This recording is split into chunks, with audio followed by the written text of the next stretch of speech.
tuweke redio bana. Kitu bila redio haiwezi slap. Alafu hii masaa unaweza pata umeweka hii kitu kwa mtaro bana.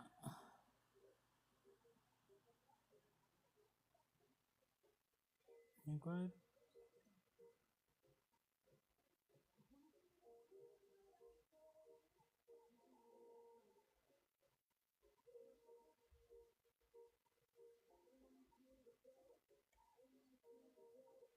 Ndio hii.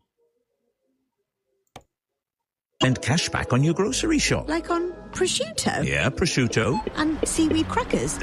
Sure, those two. Oh, hang on. What about rotisserie chickens? If it's in your grocery shop, Chase has got your cash back. Join today and get 1% cash back on debit card spending on groceries, fuel and everyday transport. Chase. See what your money can do. 18 plus UK residents. Eligibility applies. 1% cash back for your first year. Maximum £15 per month. Exceptions apply. Summer's here, and so are our great last-minute getaways. Book a Jet2 holiday for this June and save £200 per couple with My Jet2.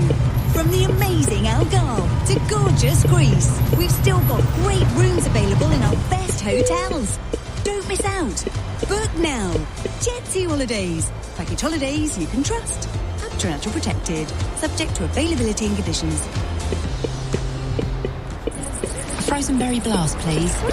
All right, love. Do you know what I've done? Oh, what have you done? You see Pete sleeping over there?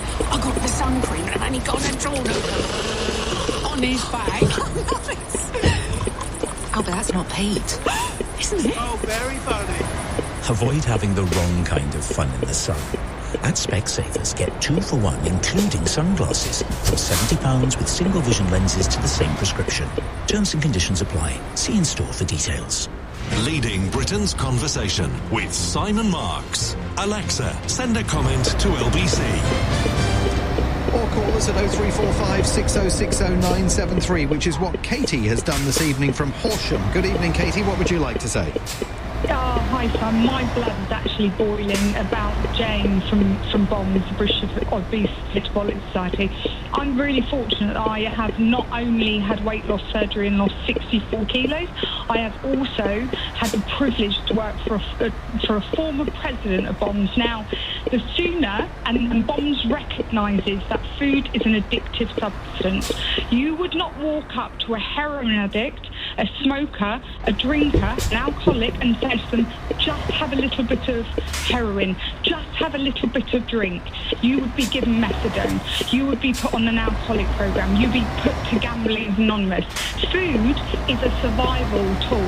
You cannot survive without food. So when somebody has a mental health issue where they are using food as a self-soothing product in order to self-soothe, and children who are living in conditions where the only joy in their life comes from self-soothing with food, the British public and the GPs, etc., across the country will recognise it as an addictive subject. Would never, ever walk up to a heroin addict coming and say, just have a little heroin today.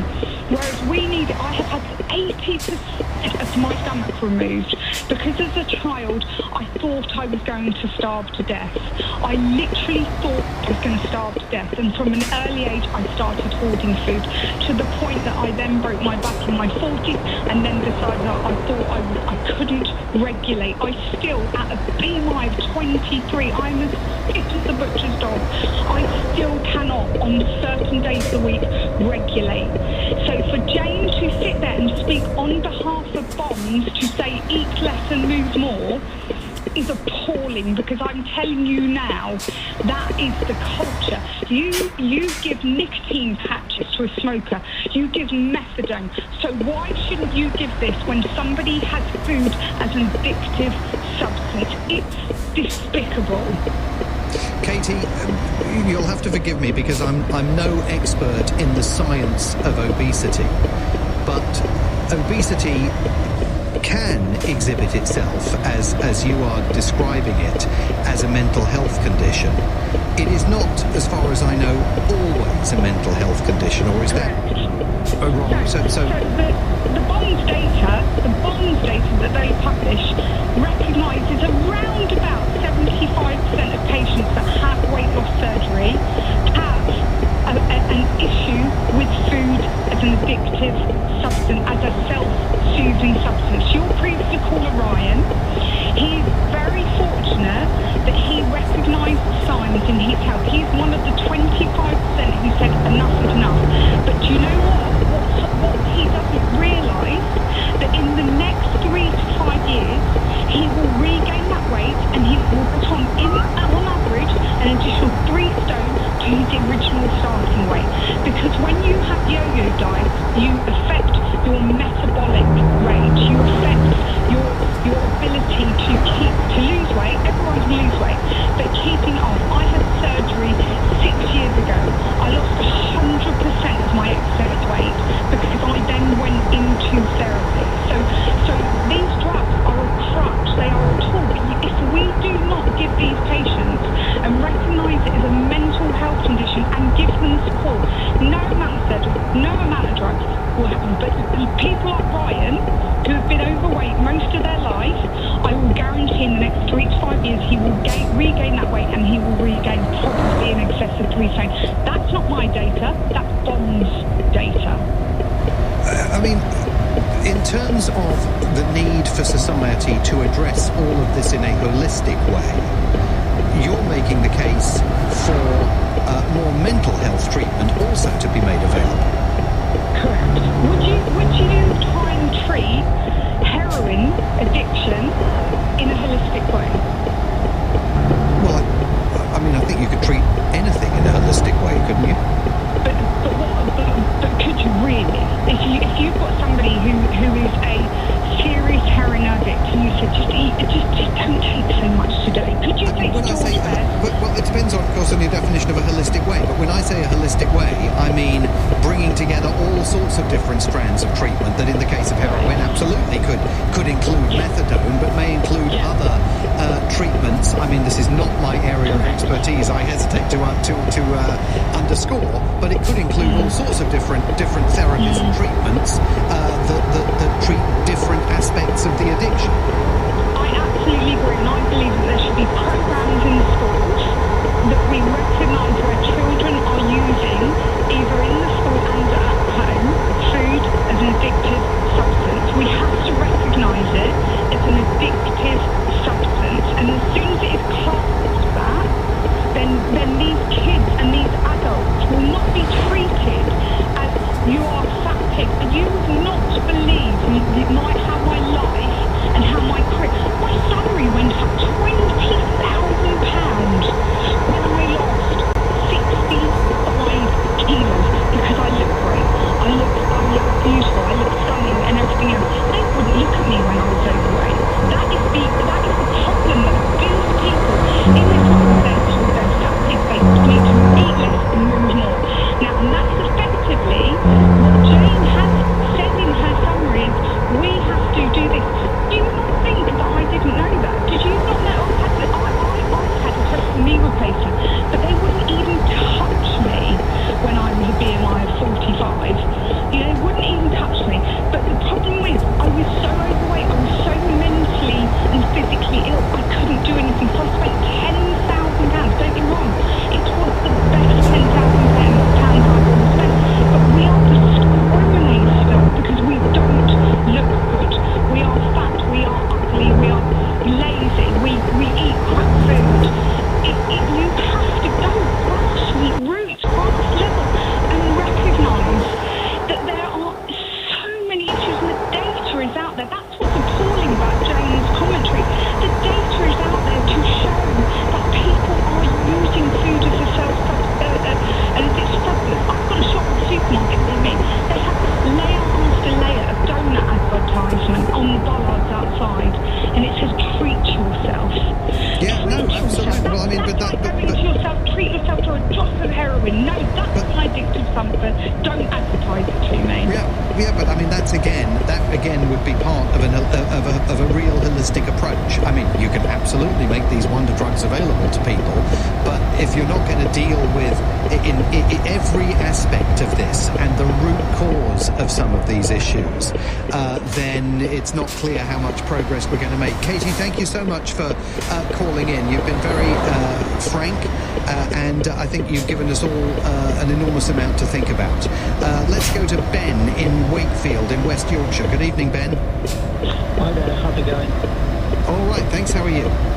Yeah, good, thank you. So the reason I'm calling up is because I work in the food industry, but from an advertisement perspective. So one of the things that Katie was saying just there I found really interesting, and some of the stuff that Jane said previously. So a lot of people might not be aware there are actually regulations coming into place in January called the HFSS regulations, which essentially mean that brands of a certain size with less healthy products won't be able to advertise in a lot of ways that we would usually see that. So Katie's example of the donuts on the bar outside of the local supermarket, Jane's example of the popcorn and the hot dogs in the cinema, those forms of advertising won't be allowed as of January next year as a way to kind of try and tackle specifically the childhood obesity crisis. But aside from that, and bringing it back to the GLP conversation, one of the things that I was witnessed firsthand at a conference earlier this year was that there is a big discussion piece around GLP-1, which is the actual compound that produces the effects of Manjaro and Ozempic, etc.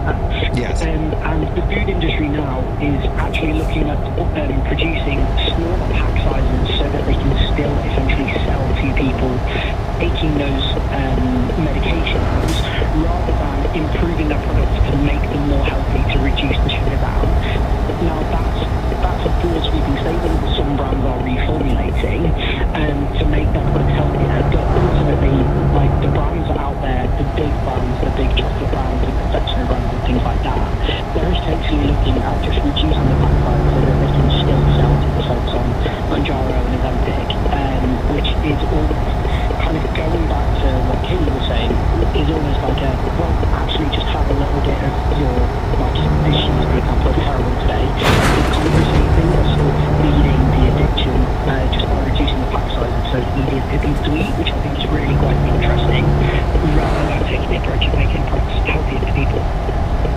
And from your experience and I know you're in the advertising side of all of this, but from your experience, is there an understanding on the part of food and drink companies of the need for change and of the potential damage that some of their products are doing?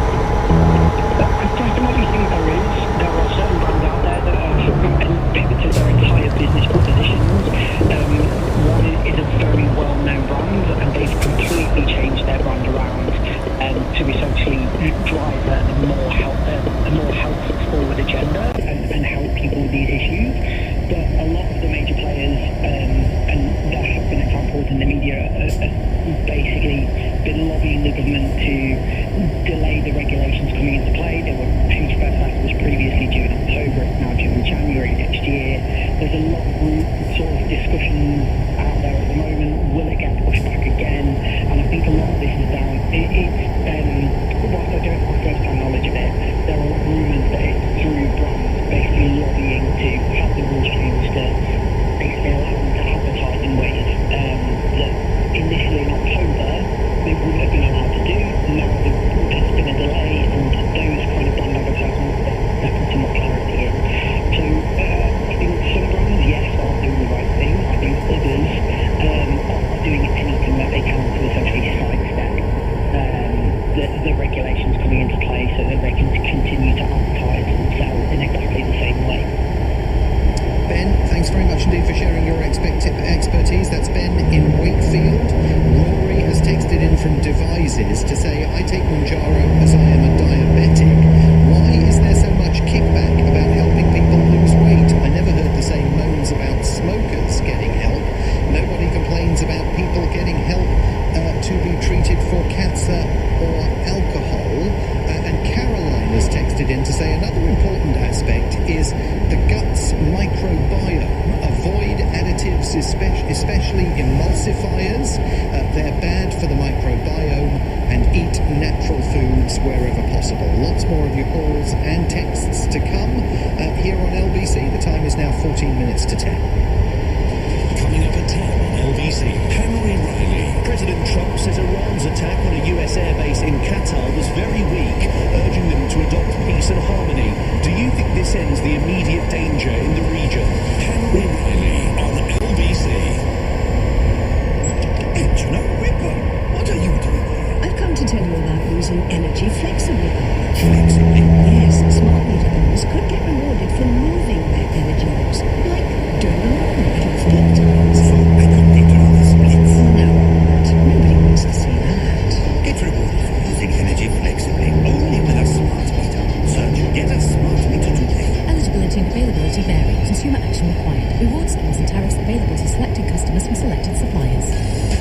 simple. Fuss-free pet insurance policies for cats and dogs. Visit petsinnapickle.co.uk. For actual pickles, try the supermarket. Ditch the car, the traffic jams and the parking nightmares. And take the train with Southeastern to enjoy seaside views, countryside walks or city adventures. Whether you're travelling for work or pleasure, leave the car at home. Travel by train and enjoy more time for you.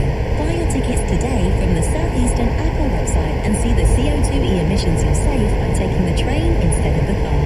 Plus, no booking fees when you buy from Southeastern. Managing your business is a big task. To then stay on top of the numbers as well, you're only human. That's why the Intuit QuickBooks AI-powered platform supports your business growth as the #1 recommended cloud accounting software. Intuit QuickBooks.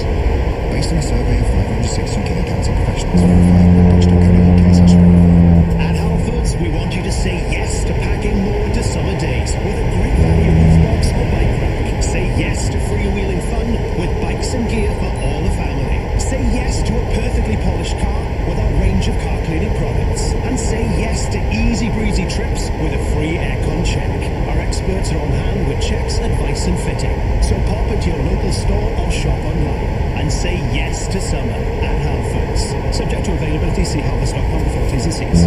This is LBC with Simon Marks. Call 0345 6060 973. Text 84850. Alexa, send a comment to LBC.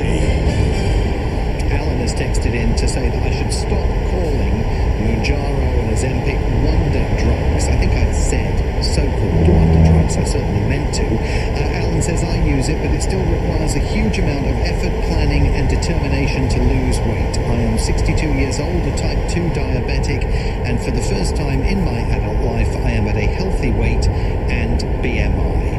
Let's go to the phone lines where Ian is a first-time caller to LBC from Bampton in Oxfordshire. Ian, thanks for picking up the phone and calling LBC for the first time. What would you like to, what issue would you like to talk about tonight with regard to weight loss drugs? Hi, Simon. Great show. Thank you for that. I've had an interesting couple of years because Wegovy came out about 2 years ago, and I went and had a chat with my GP about it. They've been waiting for guidance from the clinical commission group in terms of how it will be distributed, and now here we are with Mounjaro coming out and whatever else. So I've got high cholesterol, I've got high blood pressure, type 2 diabetic, and I also have obstructive sleep apnea. So I've got 4 of those 5 criteria. But because Wegovy wasn't available, the GP and I discussed it, and they put a recommendation through to the community dietitian. And the community dietitian wrote back saying, yeah, we can't see this gentleman because he's taking metformin, which is a drug to control high diabetes. So the GP said, okay, that's what about, we'll refer you to the diabetic dietitian. So I got a referral to the diabetic dietitian who wrote back saying, we can't see this gentleman because he's not on insulin. So having sort of got no support from the NHS, I decided to go and get my own diet sorted out. So I went and paid for Zoe. Zoe has been fantastic. I have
unemployment rate is probably less than it's ever been.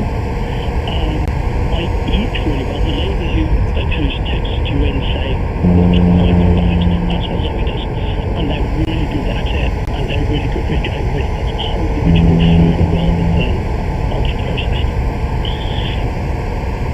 I mean, it's difficult, Ian, because the demand for example, Moranjo is going to be so intense. The government, the NHS does have to find a way of rolling it out in waves. I mean, so you hit the eligibility criteria on 4 of the 5 conditions, as you would need to. But with that BMI of, I think you said 32, you're below the current threshold. But the wave will eventually reach you. I mean, I take it, I think we can all agree that they can't, they just don't have the money or the supplies of it simply to open the doors for everybody immediately. And I would be happy to pay for it. So I've been on 3 online sites, all who could provide it privately for me. Every single one of them has refused because I'm a type 2 diabetic, so you've got to go to your GP. So the online sites screen you for that, and if you check the box for type 2 diabetic, they say go see the GP. They do. Yeah. So, and that I think is where it's, I guess, unfair. Is the way that I look at it, and I just think it's disappointing. And the thing with the diet, until I understand what's happening with my HbA1c, I've just got to be really careful because something comes at it. We don't know what it is. But it's frustrating. But I think, and it's seen through several of my calls tonight, thankfully at long last, people who are overweight are getting some help. As smokers have had help for a long time. People, I've had mental health issues, you get support with that. If you have an addiction with drugs and drugs, you can get help with that. I don't see weight as any different. And we're all different. All of us are different, and metabolism is different. I have a brother who is just as much as me, if not more than me, still overweight. Yeah. And I eat less than him, yeah. I'm probably different. And it's, I think body metabolism has a lot to do with it that we possibly don't understand as much as we might want to one day. Ian, thank you very much indeed for picking up the phone tonight. That's Ian, a first-time caller to LBC from Bampton in Oxfordshire.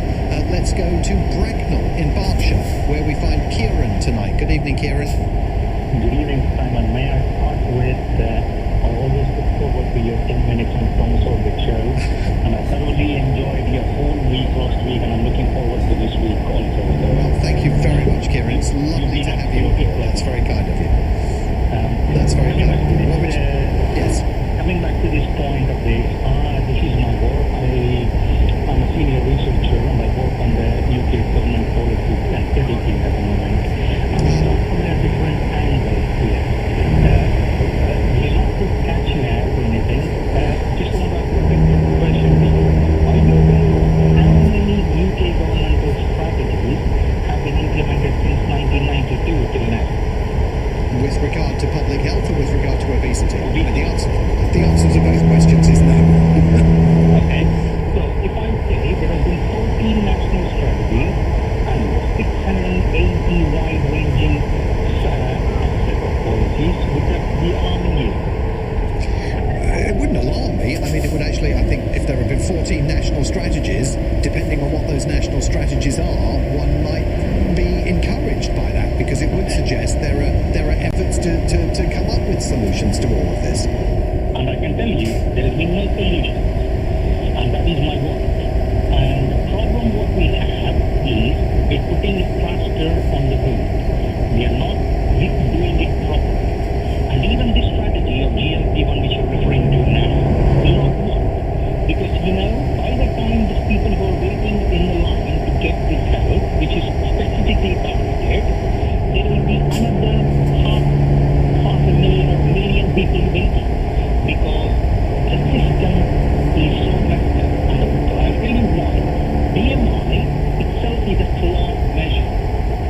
does not work globally, individually. One of your listeners who called in, she was explaining about the mental health.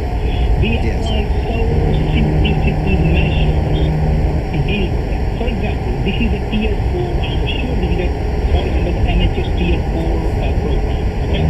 There is a tier 1 to tier 4. Tier 1 to 2 falls under the local government. This is due to the UK Health and Social Security Care Act of 2012, which has bypassed 1 and 2 to the local government, 3 and 4 sits with the NHS.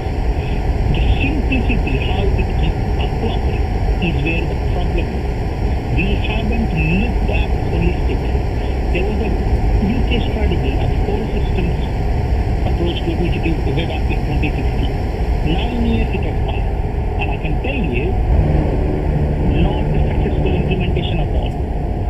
It's been very fragmented. And now we so strategy after strategy after strategy being devised and not leading to any concrete implementation or as I've been describing them, holistic approaches and results. That's right, absolutely, and that's where the problem is. And we are UK is considered the fattest man of Europe for a specific reason. Because the food and drug manufacturers, they're bypassing the system.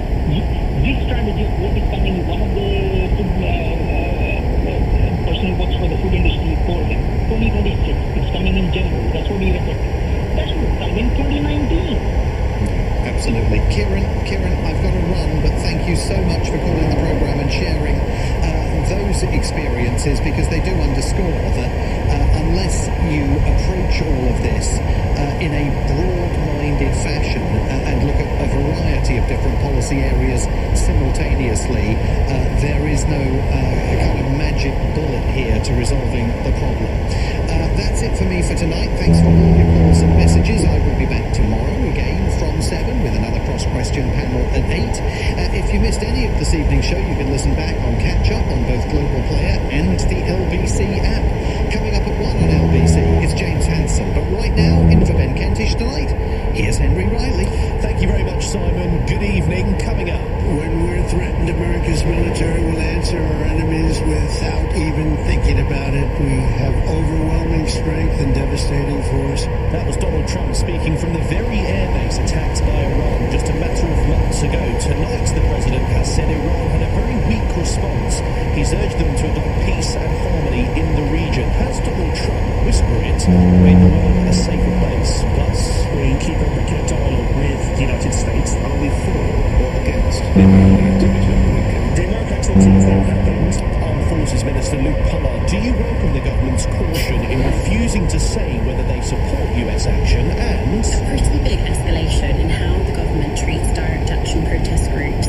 After midnight, are the government right to prescribe Palestine action as a terrorist group? 0345 6060 973. On your radio, on the LBC app, and Play LBC. leading Britain's conversation. This is LBC. From Global's newsroom at 10 o'clock, Donald Trump says the United States has very effectively countered Iran's response to his weekend attack on 3 of Tehran's nuclear sites. The US president says 14 missiles were fired at an American base in Qatar, but 13 were shot down on moves heading in a non-threatening direction. Mr. Trump also thanked Iran for giving the United States early notice, ensuring no one was injured. Industry Minister Sarah Jones told LBC the UK is now calling for peaceful negotiation. We will continue to urge de-escalation. We think Iran should come to the table. The Foreign Secretary has been very clear on that in his statement in Parliament today. The Prime Minister will be spending most of his time trying to ensure we use every lever we can to get de-escalation, to get Iran to the table. Well, the Foreign Secretary has said the RAF has flown 63 British nationals out of Israel as the conflict with Iran continues. David Lally's told MPs the group are in Cyprus, where from there they'll return to the UK. The protest group Palestine Action is on the verge of being branded an illegal terror organisation. The Home Secretary will ask MPs to vote on it next week after some of its members vandalised 2 military planes at RAF Prize Norton. Supporters of the group have held a protest in central London. LBC's Bryony Williams explains what the atmosphere in Trafalgar Square was like earlier. It quickly, I would say, in the first hour, escalated to around about 3,000 people setting off flares. There was lots of clashes with the police. I saw people being arrested and being pushed to the ground, taken off by police. Some were questioned and let go. There were 13 arrests today. It seemed to be that it was charged. As Bryony mentioned, the police there, you can just to let you know, you can call the Commissioner tomorrow as Mark Crowley will join Nick Ferrari at breakfast on LBC from 7 o'clock. A murder investigation started after a 22-year-old man was stabbed to death in West London. Locals in Hounslow say he was trying to be a mediator in a fight. And there's to be an investigation into systemic failures in NHS maternity care across England. The Health Secretary says he wants to report back by December and feels this is a quicker option than statutory public inquiries. In the city, the FTSE 100 has closed down 17 points at 87.58. The pound buys $1.35 and €1.17. LBC weather clouds thickening with drizzle everywhere but the Far East later. A low of 11 degrees. From Global's newsroom for LBC, I'm Darren Jackson. This is LBC from Global, leading Britain's conversation with Henry Riley.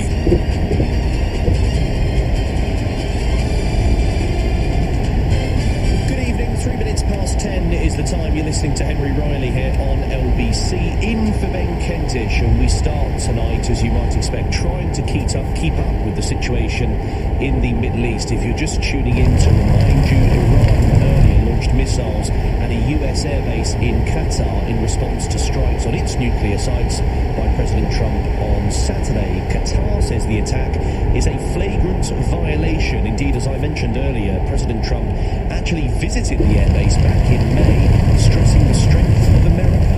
As president, my priority is to end conflicts, not start them, but I will never hesitate to wield American power if it's necessary to defend the United States of America or our partners. And this is one of our great partners right here.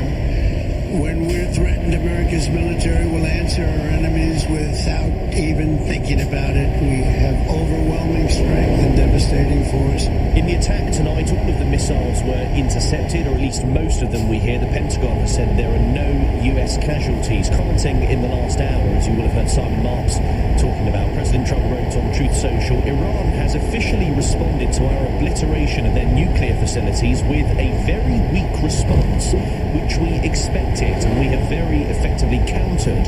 There have been 14 missiles fired, 13 knocked down. One was set free because it headed in a non-threatening direction. He also goes on to say, I'm pleased to report no Americans were harmed and hardly any damage was done. Most importantly, they've gotten it all out of their system, and there will hopefully be no further hates. I'll continue to tell you what President Trump said. He said, I want to thank Iran for giving us early notice, which made it possible for there to be no lives lost and nobody injured. Perhaps Iran can now proceed to peace and harmony in the region, and I will enthusiastically encourage Israel to do the same. Thank you for your attention on this matter. Which is a slightly peculiar way of finishing it.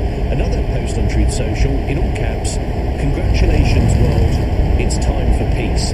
Now, you may snicker at that, you may scoff at that, but actually, has President Trump made the world a safer place? 0345 6060 973 is the number to call. Of course, there's still questions about what the fallout's going to be between Iran and Israel, both firing missiles at each other in the last few days. But does the intervention of President Trump, do you think, has that now put an end to those strikes? Has the immediate danger in the region gone? I'm not saying there's going to be peace at all, but in the immediate term, actually, is the region now a safer place in your view? 0345 6060 973. And what of the UK government as well? Should they have been more forthright in their response? The Minister for the Armed Forces, Luke Pollard, couldn't say earlier on when he spoke with my colleague Nick Ferrari on LBC whether the government supported America's means.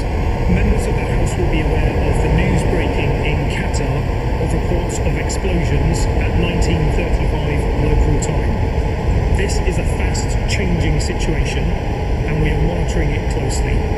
Members will also understand that I will not be able to give details at this stage, but the UK government utterly condemns any escalation. We have put force protection measures at its highest level to safeguard our personnel in the region. We have robust measures in place to protect our armed forces personnel, and their safety is our top priority. That is why we have been calling for de-escalation and diplomacy. I beg your pardon, that was Luke Pollard speaking in the House of Commons. He couldn't say earlier on, Nick Ferrari, whether the UK government supported those actions, but as you heard then, didn't really give much detail in the House of Commons as to whether the UK had any idea, had even spoken to America after these attacks by Iran. Also, what I thought was particularly interesting, again, here on LBC, was the former Foreign Secretary Jack Straw. He spoke with my colleague Andrew Marr, saying the Iranian response on the US airbase was the wrong one.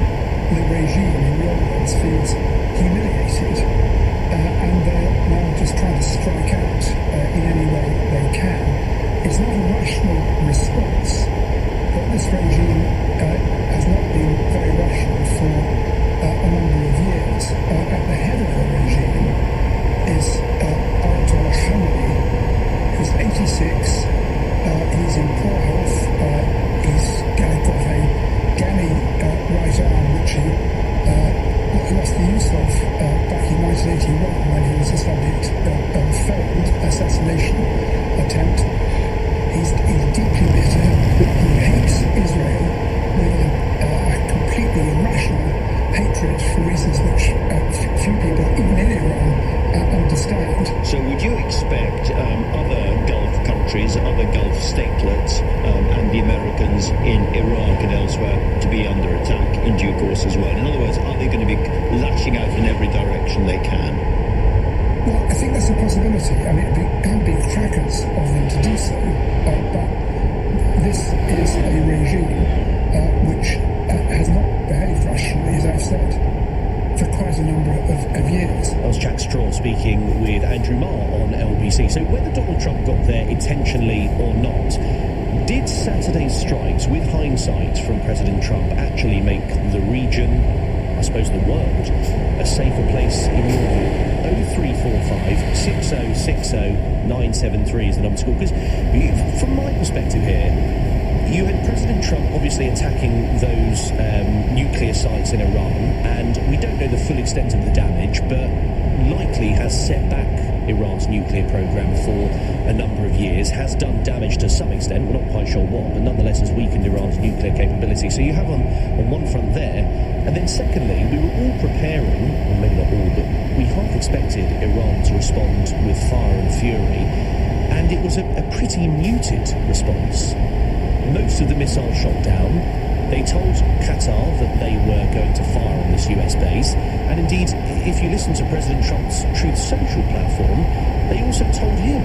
So the Ayatollah hasn't responded with, as Jack Straw then was saying, that these would be crazy thoughts if they were to go in hard against the United States, but it's a pretty muted response from Iran. So has actually President Trump, by weakening Iran's nuclear program, and by enduring a response which hasn't really caused much damage, no US service personnel injured, has Donald Trump made the world a safer place? 0345 6060 973 is the number to call. We'll come to your reaction in a moment. First, though, joined by Michael Stevens, who is Associate Fellow at RUSI, the Royal United Services Institute, and specialises in the Middle East. Thank you for joining us, Mr. Stevens. Could I put that point to you first? Is the world now a safer, potentially a safer place? It didn't seem that way 3 hours ago, I'll be honest with you. There were serious worries that one of these Iranian missiles would slam into Qatar. They were intercepted, as you rightly point out. There was some coordination with the Americans, and the Qataris were given a bit of a heads up. I think it's fair to say the Qatari government are not very happy about being stuck in the middle of all this mess. And they were pretty forceful in condemning the Iranians for launching these attacks, or at least being the ones chosen to pay the price. Now, I think, look, hindsight's always 20/20. this kind of choreographed dance to de-escalate seems to be working. Had one of those missiles failed mid-flight and hit a tower block and killed 20 people, we wouldn't be talking like this. And I think there's been some pretty high-stakes poker played over the last 48 hours.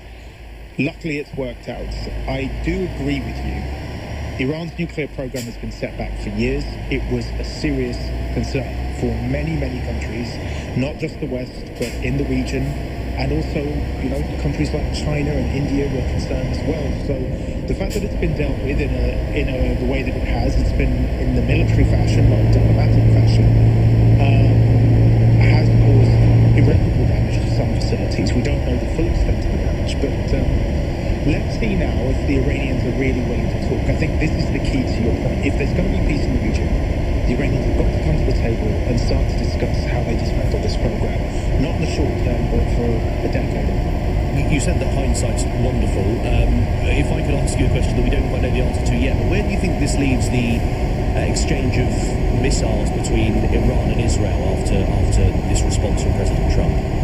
So it does seem that the Israelis have been quietly messaging Iran through some Arab partners that, look, they're willing to wind this back. There have been increasing numbers of missiles from Iran landing in Israel in the past few days. Israel is also running low on interceptor missiles. And I think both Iran and Israel realise that this game can't go on forever. Missile stocks are finite on both sides. This is getting increasingly expensive. Obviously, Israel is by far the stronger military actor and has essentially been able to strike around the world. But it seems to me that now both sides are looking for a way out. The Iranians need to respond to those overtures, whether that's through Donald Trump's social media frenzy tonight, or whether it's through diplomatic means, back to the Israelis saying, yes, we're willing to wind this back. I don't rule out that there could be an exchange of fire tonight. Iranian missiles did get through this morning. Israeli missiles did get through this morning. We may wake up tomorrow to that still continuing, but it does seem to me that the Israelis have been very clear, a few more days, and they want this to end. If you look at that Truth Social post from President Trump, I thought interesting right at the end when he says, and I will enthusiastically encourage Israel to do the same.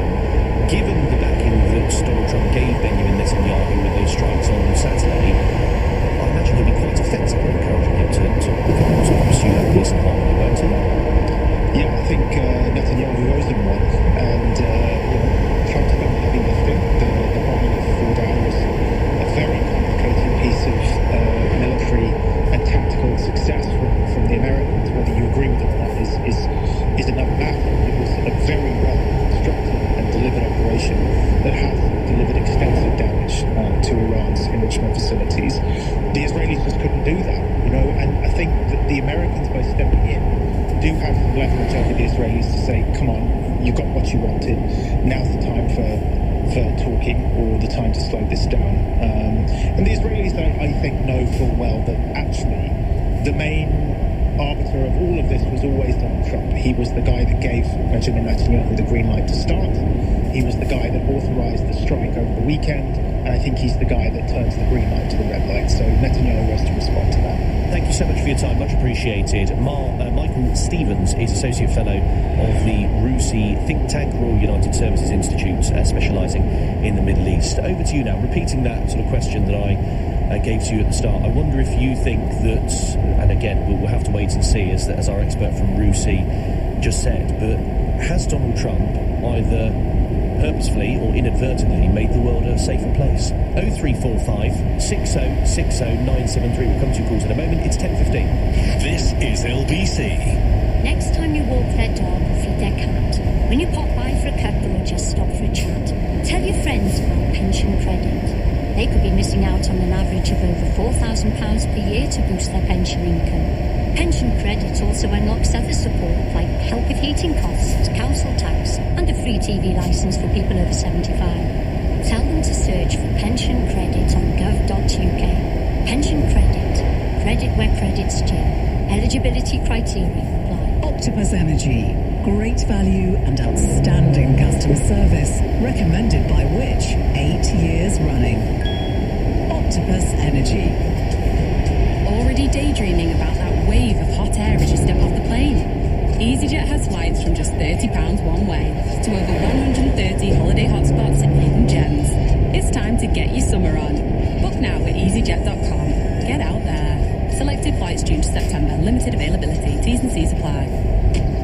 Buying a home on a holiday park was the retreat you always wanted. But then came unexpected site fee increases. And that was before the dramatic loss in value. If you bought a home on a holiday park in the UK, you may have been missold. HolidayParkAdviceCentre.co.uk could help you receive thousands in compensation. Text ASSIST to 78900. That's ASSIST to 78900. Henry Riley on LBC. Call 0345 6060 973. 10:17 is the time. We could have been having a very different conversation tonight, couldn't we, based on President Trump's response to those Iranian attacks on the US airbase in Qatar. I mean, as our guest from Russia was saying, clearly the Qataris are pretty... I'll use a different phrase there. Clearly the Qataris are not too happy to be caught in the middle of this, and rightly so. But leaving that to one side, which I know is slightly difficult, but President Trump now saying that he's going to speak with Israel, he's going to encourage Iran for peace and harmony. Iran's attack on a US airbase, pretty muted. Has President Trump made the world a safer place? Jerry's in Whitley Bay. Hello, Jerry. Good evening. How are you doing, Henry? Very well, thank you. I'm keen to hear what Jerry in Whitley Bay has to say about this, though. Well, I would work backwards through this problem. The first question is, would you allow Iran to have nuclear weapons? And I would say no to that. If not, when and how do you stop them? They have enrichment of 60%, and I some experience in the nuclear industry, but the largest enrichment we use civilly is about 3.78%. Right. So 60% has no other use other than... Right, it's enough for 9 nuclear warheads, isn't it? Yeah. At 60% poor grade, but you could probably just about get there. 70-80%, you've probably got something decent. Over 90, you've got a top grade. Now, so the quality of it is one thing. The next thing is we're back in a situation really of the kind of late 1930s. At what point do you stop appeasing and start acting in prevention? Yeah. And we spent too long in the 1930s appeasing and appeasing and appeasing, while the German government had no intention whatsoever of being appeased. It was prepared to sign any number of treaties to do whatever was going to make anyone go away so they could carry on doing what they intended to do. And with Iran, I have the feeling that is the case here. So appeasement gets them closer and closer and closer. So you have to really ask two questions. Well, I'm asking you the question. I mean, it was all very well what you've said, and I do tend to agree, but we don't quite know the damage to the Iran nuclear facilities, but we imagine it set it back for a few years. So, in that respect, it's a respite at least, isn't it? Yes, I would agree. It's probably a respite. It depends what they have done with the material. There has been some news out saying that they tried to move the material out of these places before these bombs hit. So the material may still exist. But there are three real things you need. You need the material, you need the technology to be able to build a warhead, and then you need the ability to deliver it. Now, they clearly have the ability to deliver it. They clearly have the material. Do they have the technology in terms of the warhead? We in the public don't know. Maybe the military in the US and Israel know. And if you have those three components, you're really pretty close. So What do you make of the UK response to all of this, Jerry? You're hearing from Luke Pollard earlier on. You may have heard him with Nick Ferrari show as well. I mean, government ministers can't really say whether they support the means by which America destabilise Iran's nuclear programme? You mean Vicky Pollard? Yeah, but no, but yeah, but no, but yeah, but no, but. Well, it did sound like that, didn't it? But what's your thought on it more broadly? More broadly, we're just being wishy-washy. You've got to come down one side of the aisle. I can understand where Starmer is in that he doesn't want to upset Donald Trump. So on the basis he doesn't want to upset Donald Trump, my guess is he's against this. But it comes back to those two questions again. If the answer is no, they cannot have them at any price, the second question is when do you act? The sooner you act, the better. Thank you very much, Jerry. Nice to have your view. Zach's in Maidenhead. Zach, how do you respond to what we've heard tonight? I think the question you should be asking is the UK government could not say anything different to what they said today. They got it spot on. So for once, we should be certainly saying that Keir Starmer and his advisors, they got it spot on the response, because now they are in the game. They can turn around and talk with the Iranians, which is the next part of this game, and carefully choreographed, so which is validated by when you look at Donald Trump's Truth Social tweet.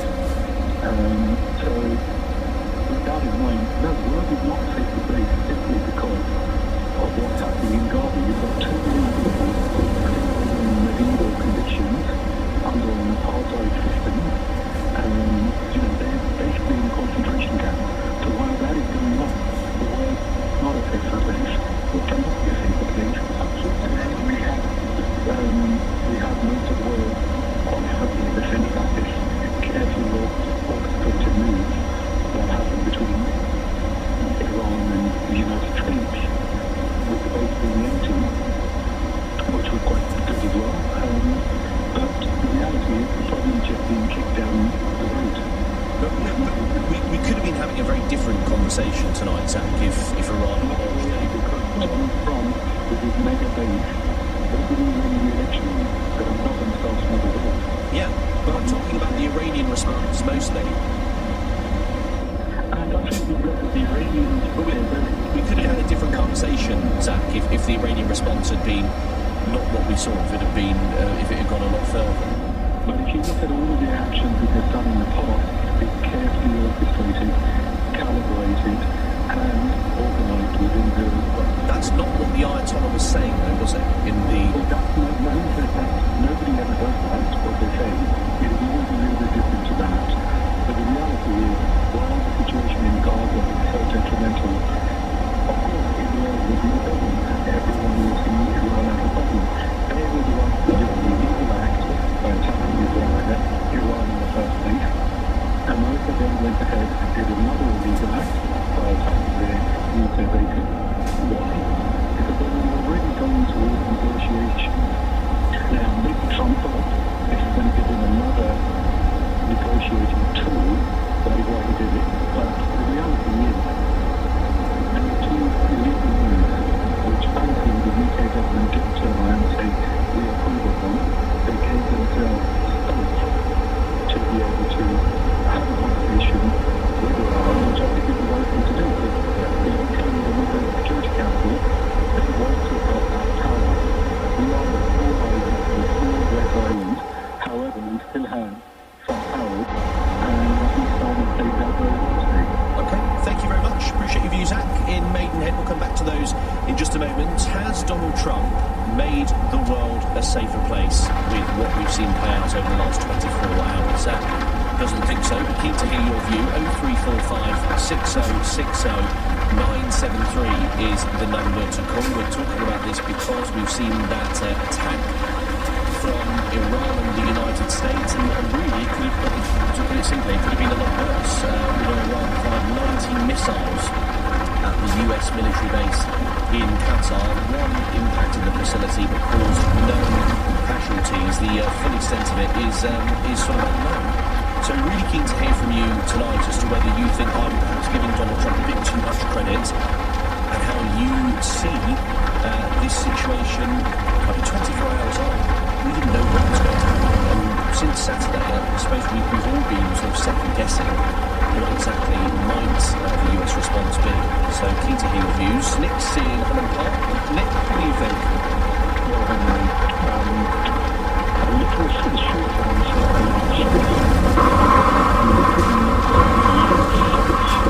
And the difference to previous recordings about putting on some radio sensitive for the last week, we now got the real question, which is, would the person in Iran, the people in Iran, with their finger on the nuclear bomb, say they get a bomb, actually use it for a strike? I just want to go back to why the top two answers. I think I know the answer, but I say the previous invasion is the answer. The correct answer should be no, they wouldn't. They get it for national protection, and the history of the atom bomb, nuclear bomb, is no one's ever used it. The doctrine of MAD, brilliantly named MAD, mutually assured destruction, has actually worked. To all the crazes in the world, and the crazes have got the apparent crazes, Putin, North Korea, no one's ever used one.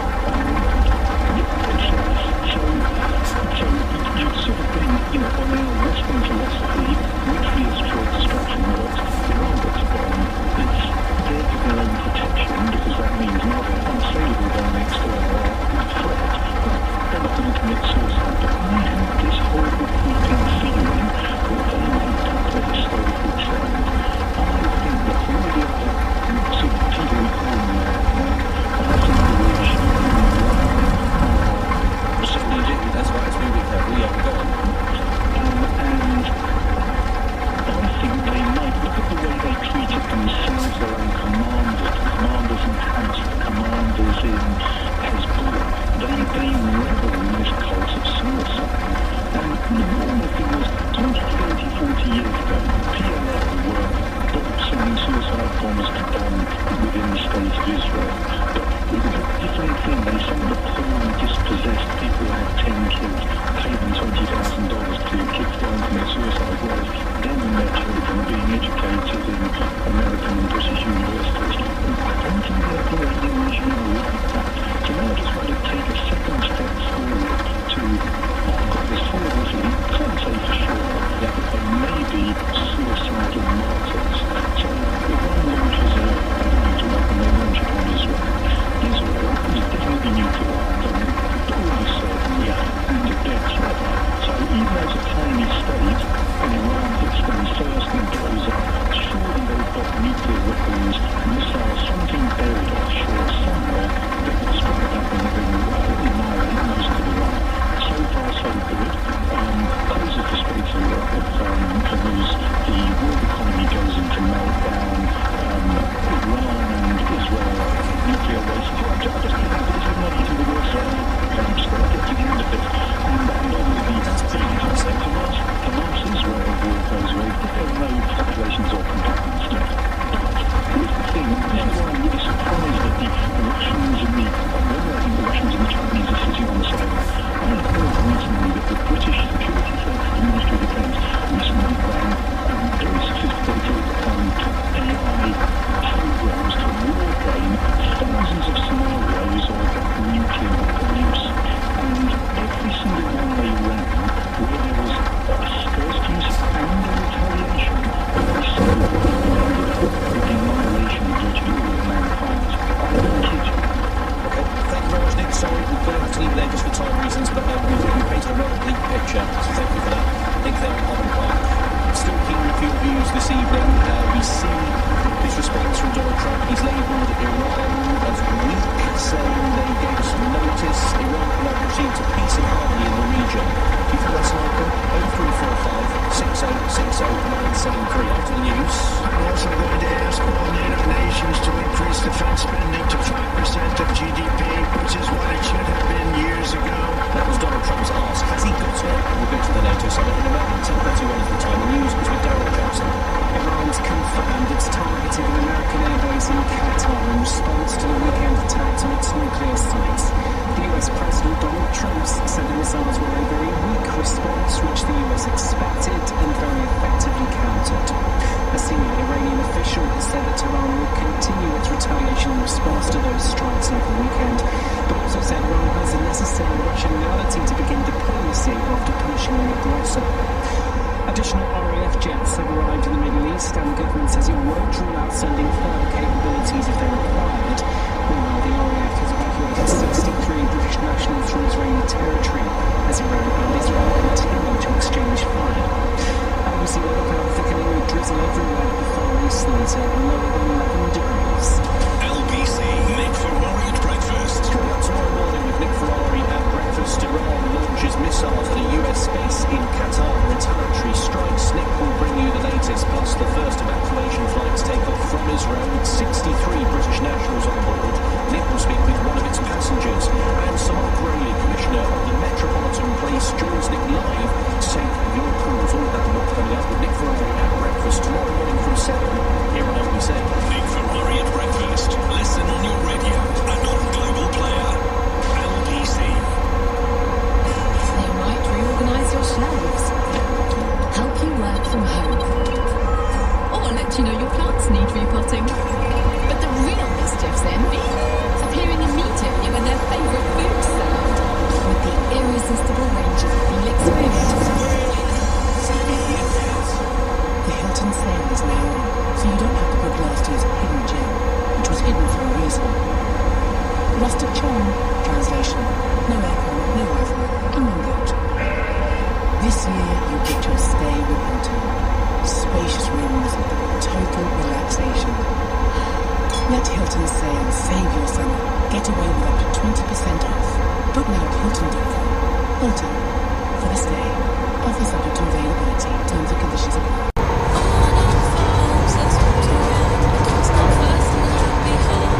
Happy hands link tasty eggs to the Happy Egg Code.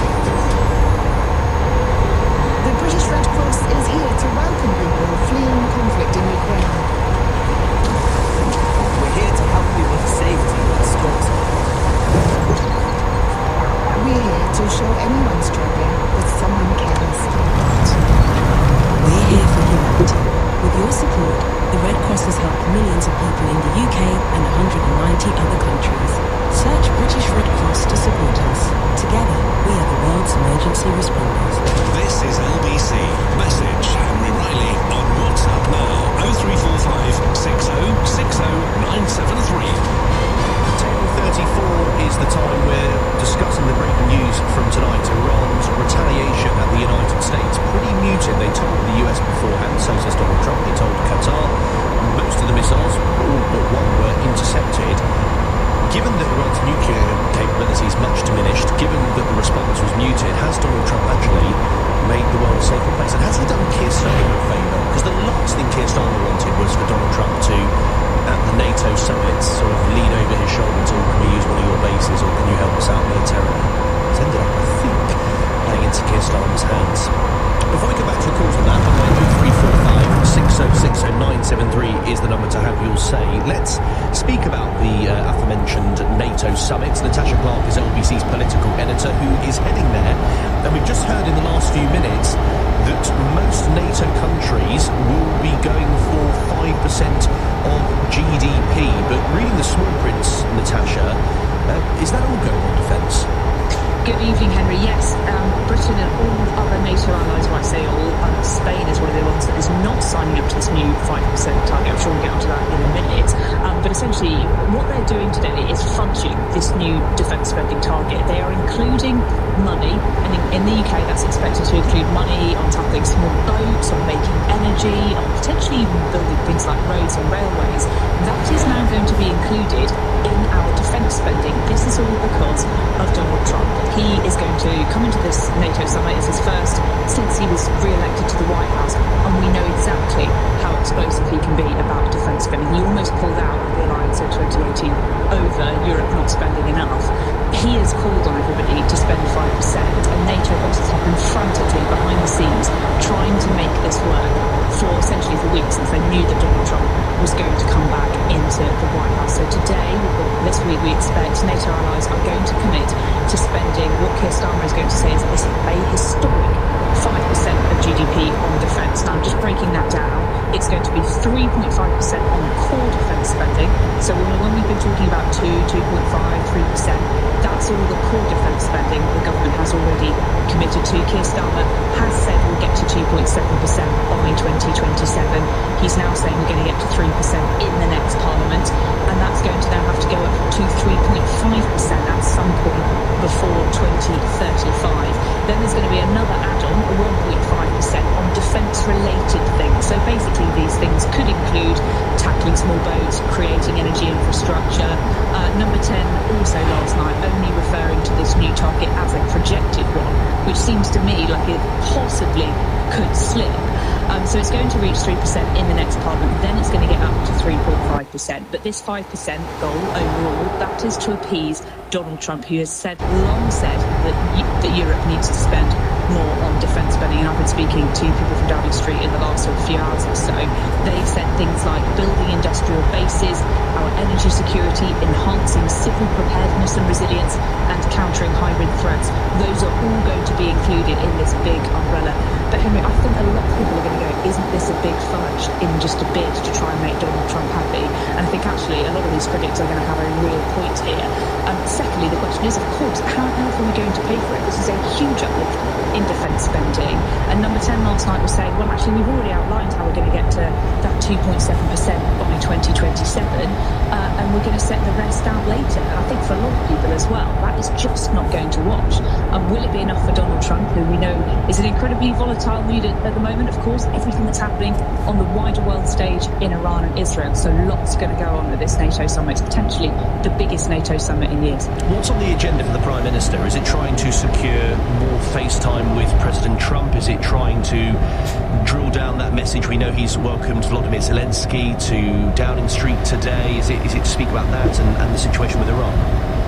Yes, so the Prime Minister is mainly going to be focusing on a diplomatic way forward for the Middle East. I think that's going to be a top priority for him, despite the fact that in the last few hours we've seen Iran launching those dual attacks on those air bases in Iraq and Qatar last night. But the Prime Minister's been hitting the phones over the weekend. He's still trying to give this air of being this international diplomat that can bring everybody together, that can get everybody to talk, get everybody around the table.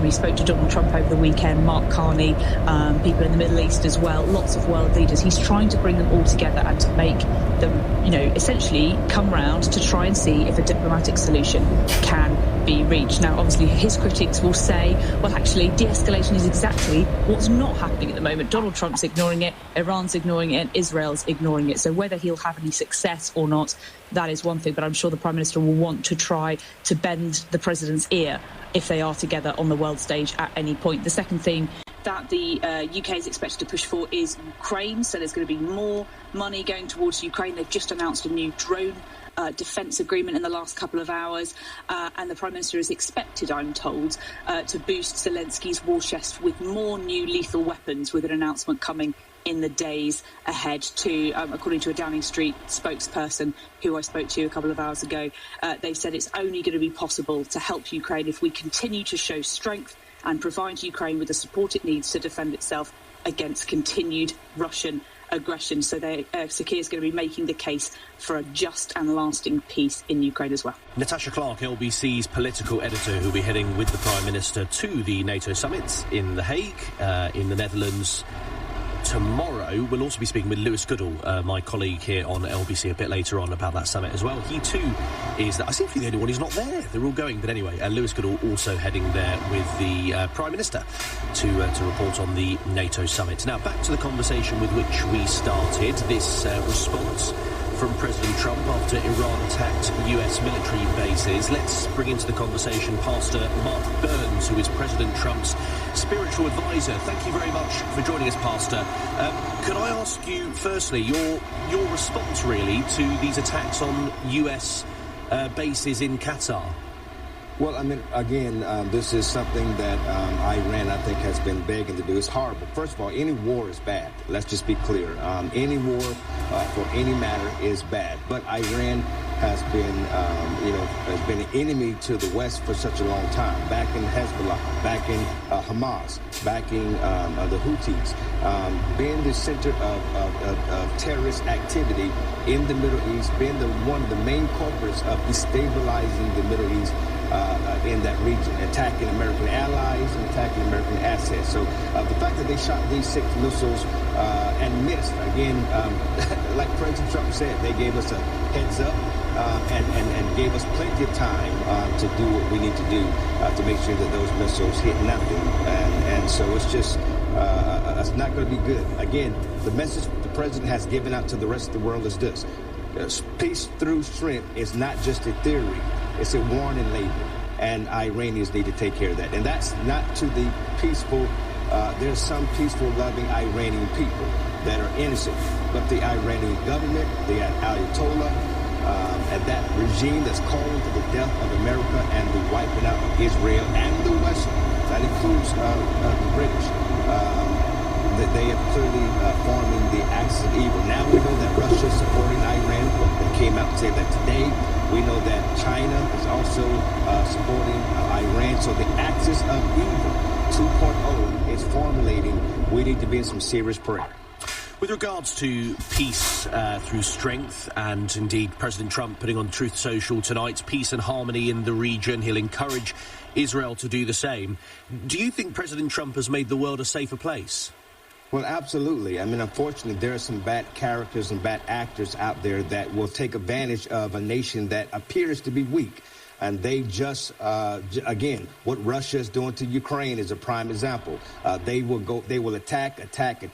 Vladimir Putin only knows one way of dealing with it, and that is with aggression. And so there are some nations, no matter what, no matter how kind you are to them, no matter how peaceful. Remember, President Trump gave Iran a 60-day notice. He actually stopped Israel when they initially wanted to bomb Iran. He wanted to do business with Iran. He wanted to conversate, communicate. That's why he met with Kim Jong-un. That's why we just reopened up Syria, who the former president was a jihadist. When we just met what President Trump just met with the Pakistani general, Amir, who many believe had some nefarious dealings against America at some point.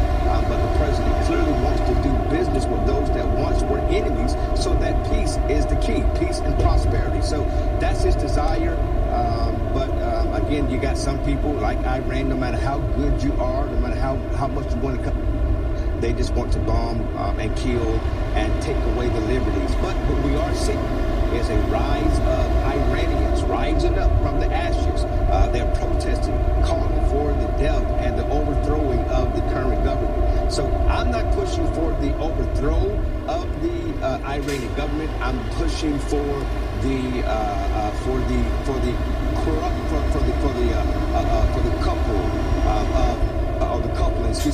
of this regime from within, from their own people. You mentioned Pakistan. They have suggested that Donald Trump should receive the Nobel Peace Prize. With regards his involvement with the conflict over Kashmir and what we've seen with regards Iran, do you think President Trump will get the Nobel Peace Prize? Well, I mean, I don't think they'd give it to President Trump. They seem to only really give it to liberals. They don't really give it to conservatives. Does he deserve it? Does he deserve it? I think he does deserve it. I mean, again, you see what is happening not just with Pakistan and India. You see what's happening all over the world. The president has Kosovo, things that we don't talk about, Taiwan, China.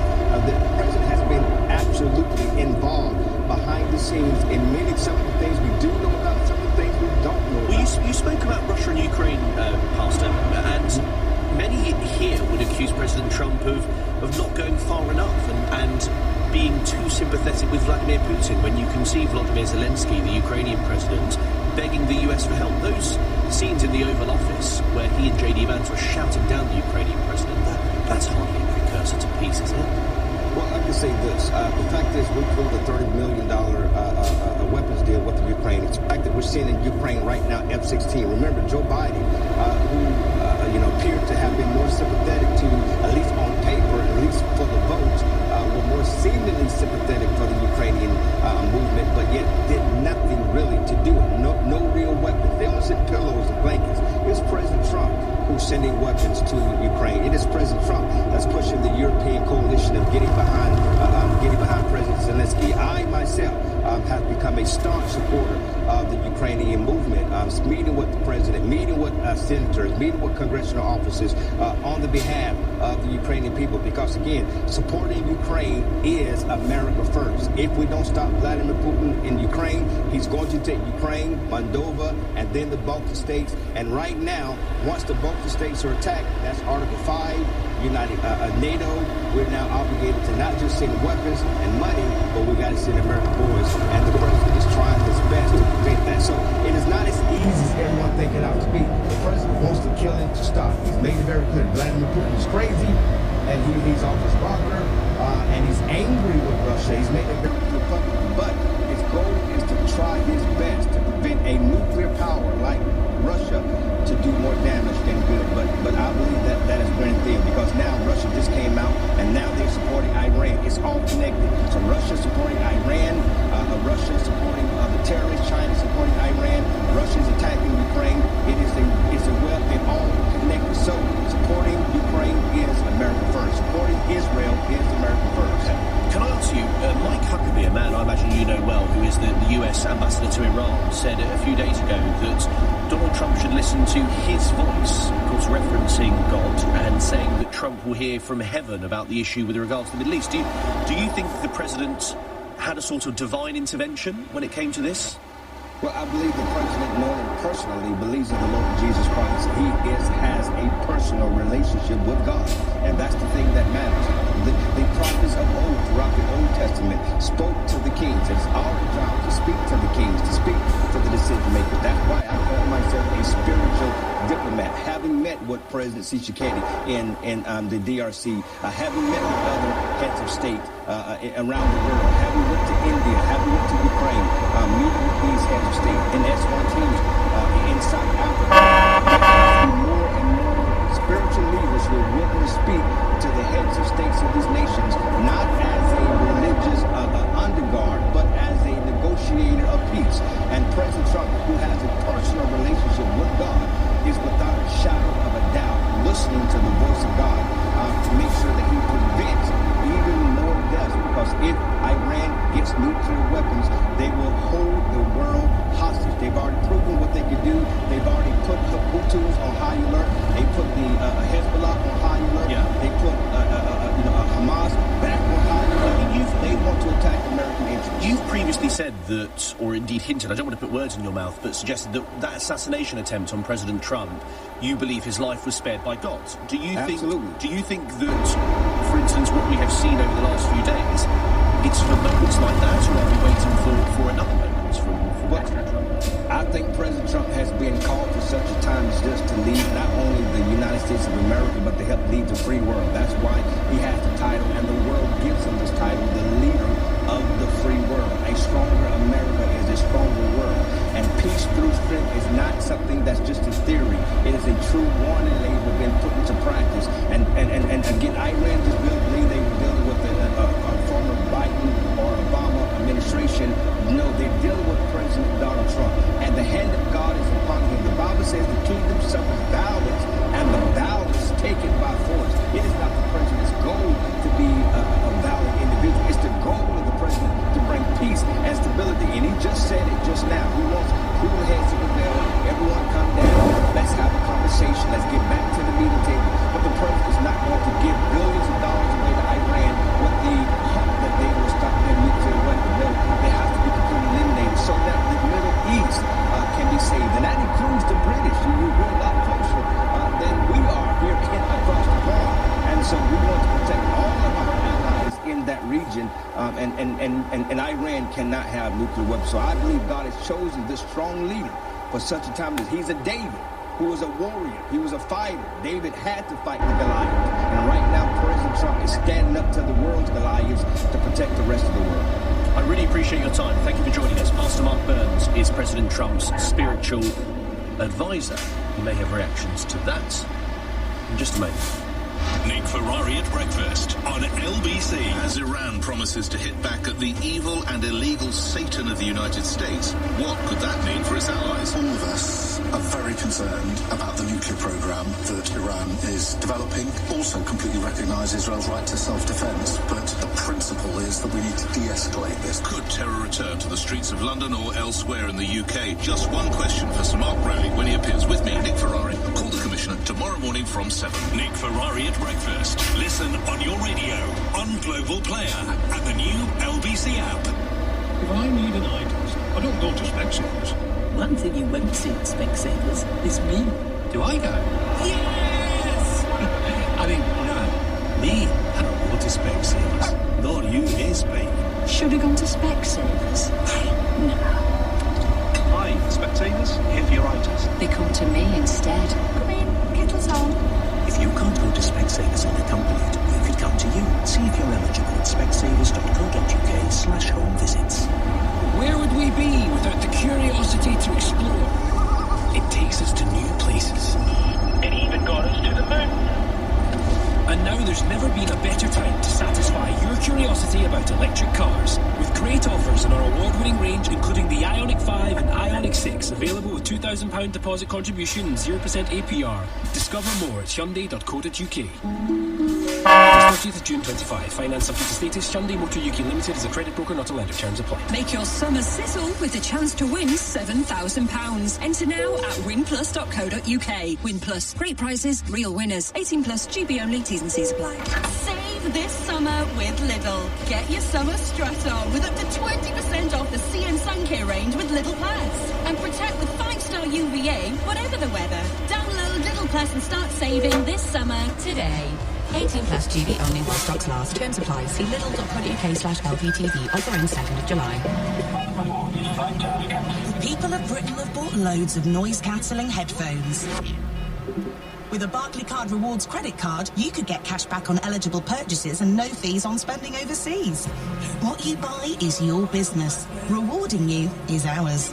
Subject to financial status, T's and C's apply. Check if you're eligible at barclaycard.co.uk. Representative example, 28.9% APR representative variable and 28.9% purchase rate per annum based on a £1,200 credit limit. Leading Britain's conversation with Henry Riley. Alexa, send a comment to LBC. Lots of reaction coming into that particular interview with Pastor Mark Burns, President Trump's spiritual advisor. A lot of it I can't really say on air. Anyway, 10:53 is the time. Let's go through the front pages of some of the newspapers. The Guardian, Iran attack on US air bases leaves Middle East on edge. The Daily Mail, so whose side are you on, Sakir? That's what the Daily Mail are going on as Iran retaliates by launching missile barrage at US base in Qatar. Labour still can't bring themselves to the editorial from the paper says when genuine courage needed, Sakir is nowhere to be seen. Perhaps unsurprising from the Daily Mail, but nonetheless that's their view. The iPad UK is ready to defend our allies as Iran attacks American base. We also have an interview with Billy Idol, who says, I had sex with 1 million people I didn't know. Quite a revelation. The Metro, on the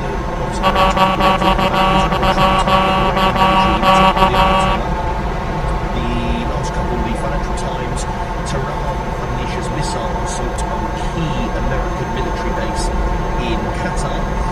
The Times, Iran fires missiles at US bases in the Middle East. They also have a story about millionaires fleeing the UK and what they say are record numbers. And lastly, the Sun has decided not to go with that story, taking us for a ride. Boats illegal to get food bike jobs within hours of arriving, plus a free hotel room. They will jump items to work as fast food delivery riders within hours of arriving in the UK, while being housed and fed at the taxpayer's expense. 5 before 11 is the time. James is in Harrogate. Hi, James. Hi, thank you so much for having me. That's all right. Were you having another conversation there? Sorry? Don't worry. What would you like to say? So first of all, I'm a very strong support of the previous person who came out, previous caller. Like you said, very well. President Trump's spiritual advisor. Sorry? Are you talking about President Trump's spiritual advisor? Okay. Sorry, go on. Okay, so basically my opinion here with the whole thing is that Trump should attack Iran outside Iran. And I don't think he is a mistake with it.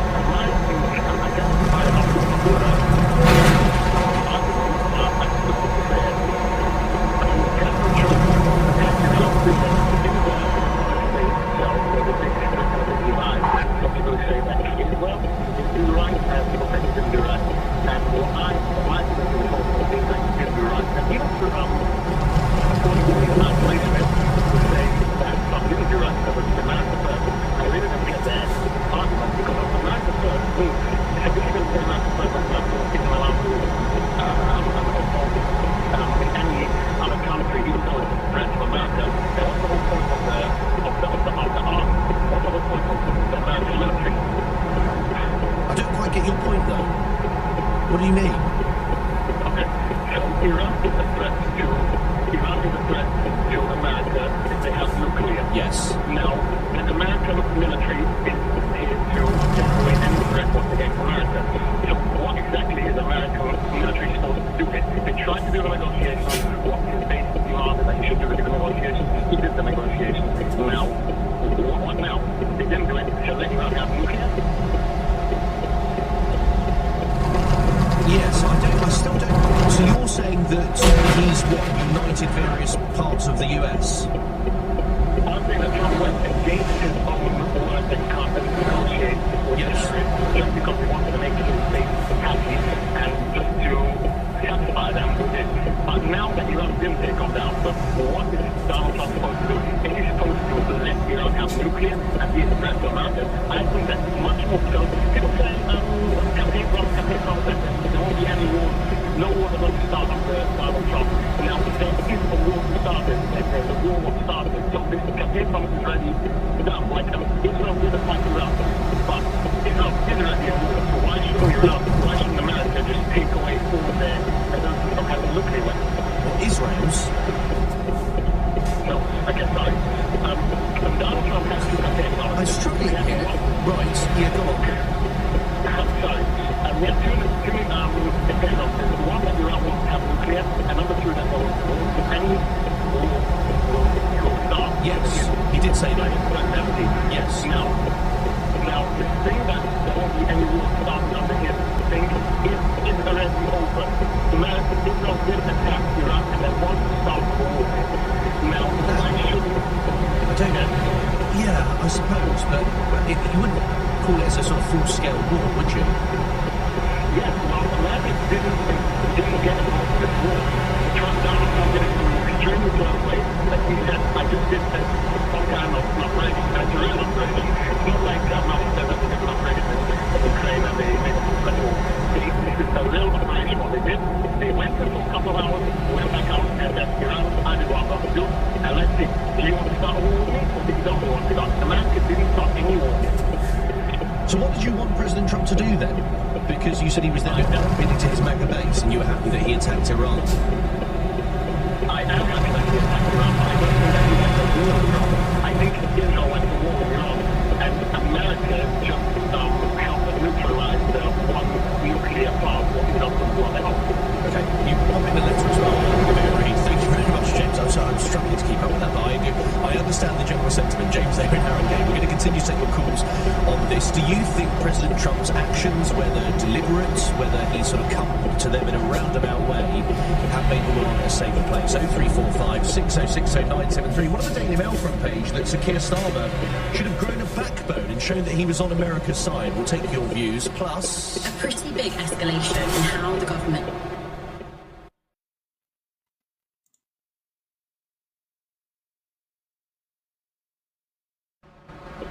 6060 973. On your radio, on the LBC app, and Play LBC. leading Britain's conversation. This is LBC.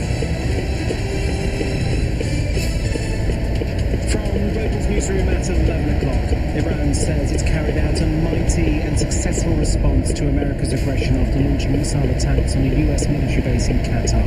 It's after the US dropped bunker-buster bombs on 3 key nuclear sites in Iran over the weekend. The US President Donald Trump said the missiles were a very weak response, which the US expected and very effectively countered. Former Middle East Minister Alistair Burns told LBC this was a performative act by Iran. They have to do something to respond to the American attacks. Attacking American bases is a good thing to do as far as they are concerned, providing nobody gets hurt, which would bring instant retribution on them. Michael Stevens, Associate Fellow, Ruth agency specialising in the Middle East told LBC this evening there isn't even now full negotiations. Iran's nuclear program has been set back for years. It was a serious concern for many, many countries, not just the West, but in the region, and also, countries like China and India were concerned as well. So if there's going to be peace in the region, the Iranians have got to come to the table and start to discuss how they dismantle this program, not the short term, but for a decade.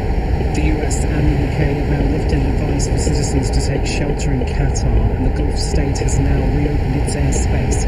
Qatar had closed it just ahead of the Iranian strikes. The Home Secretary will lay an order before Parliament next week to prescribe Palestine Action as a terrorist organisation. Yvette Cooper says its decision to damage 2 planes at RAF Prize Norton last week was a disgrace. Members of the group have been protesting in Trafalgar Square after police banned a demonstration from outside the Houses of Parliament. The Health Secretary says an investigation into failures in NHS maternity care in England will report back in December. West Streeting thinks trusts and regulators are failing and there's too much passing the buck. Dr. Claire Hahn runs pregnancy charity SANS. She's told LBC the big problem is parents aren't being listened to. There's a fear of talking to bereaved parents, a fear of, do I use the right words? It's easier just not to talk to bereaved parents, and with SANS we come across this a lot. And Volodymyr Zelensky has had lunch with the King as part of his visit to the UK. He's also had talks with Sir Keir Starmer this afternoon at Downing Street. LBC weather, cloud thickening with drizzle everywhere but the Far East later, a low of 11 degrees. From Global's newsroom for LBC, I'm Daryl Jackson. This is LBC from Global, leading Britain's conversation with Henry Riley.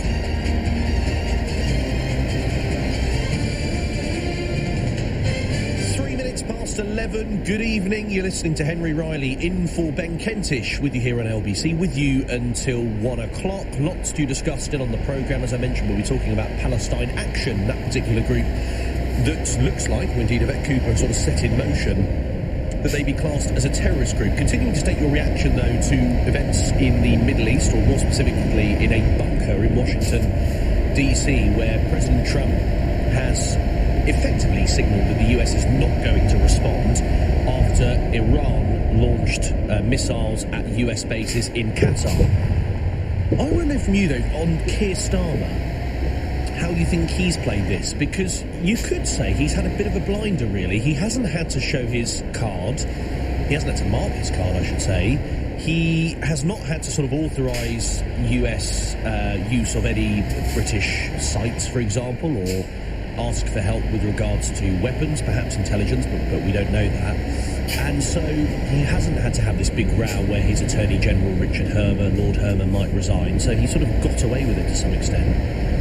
But then the Daily Mail, on their front page, and it's not just the Daily Mail, there are many Conservative politicians who are making this point earlier today as well, Priti Patel being one, Dame Priti Patel, the Shadow Foreign Secretary. I'll read you the headline from the Daily Mail. As Iran retaliates by launching missile barrage at US base in Qatar, Labour still can't bring themselves to back America. So whose side are you on, Sir Keir? And their comment says, when genuine courage, conviction and statesmanship are needed, Sir Keir is nowhere to be seen.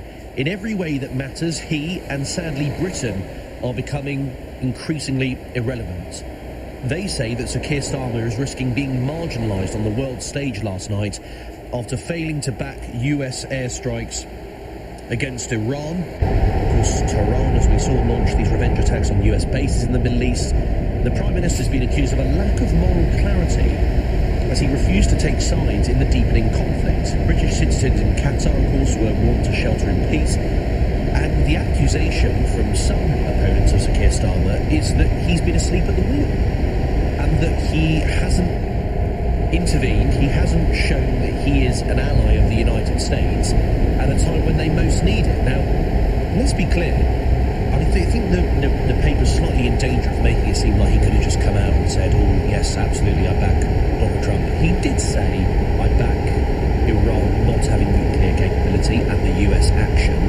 He just didn't back the sort of means to getting there. He didn't specifically say that the UK was in favour of airstrikes. So do you think Keir Starmer has been slightly meek, slightly supine in the last few days, or do you think he's actually played a blinder?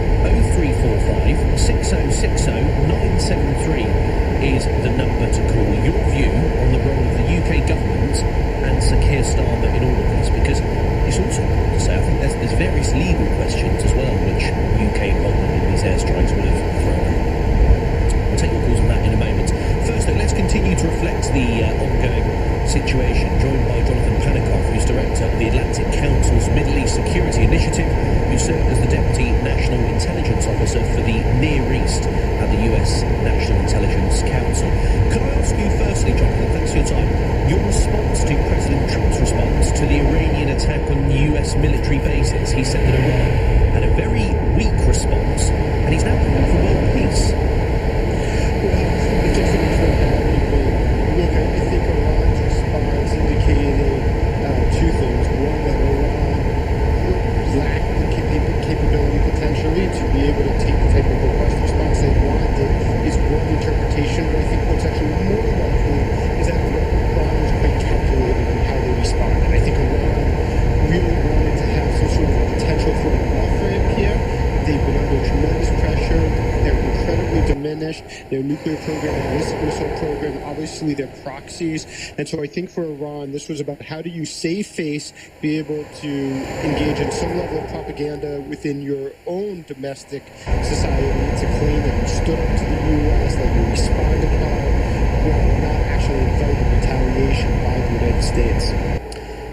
Do you think what we have seen tonight is actually sort of it strikes of the response after Qasem Soleimani was killed by the United States? Very much so. I mean, look, I think there too, we saw that Iran in January 2020, after waiting like 5 days, responded by targeting 2 U.S. bases. But in the end, there were injuries while they were not going to play them, but not so severe that it warranted a response. I think you're seeing something similar here. And you've seen it an example in between as well. Iran's response to Israel in 2024. That response when Iran targeted the base at Nevatim in Israel, again, you didn't have personnel killed. It wasn't a goal to be able, it doesn't seem to be able to have actually tried to cause as many casualties. It was about trying to be able to say that they responded while actually stepping back from a possible greater escalation. Now, leaving the United States to one side, we've seen, of course, for the past few days, the exchange of missiles from Iran and Israel interchangeably. Does that change after what we're hearing from President Trump tonight? Because in that post as well, he's urging both sides to de-escalate effectively. Well, that's right. So I think ultimately it's going to be up to the Israelis whether they have to make a decision that they've accomplished enough of their strategic goals. Certainly one of them was the nuclear program and diminishing it as much as possible. I think we're still going to have to wait to see what the impact of both the Israeli strikes and the U.S. strikes were and how much of the Iran's nuclear program remains. Certainly it's been significantly set back. I don't know that it's actually been destroyed.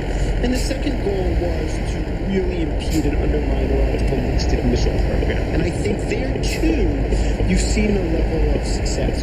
I think the question is going to be whether or not Israel says at this point they really want to press, that they actually want regime change, that that's what they're going for, which would be what we refer to in the United States as mission creep.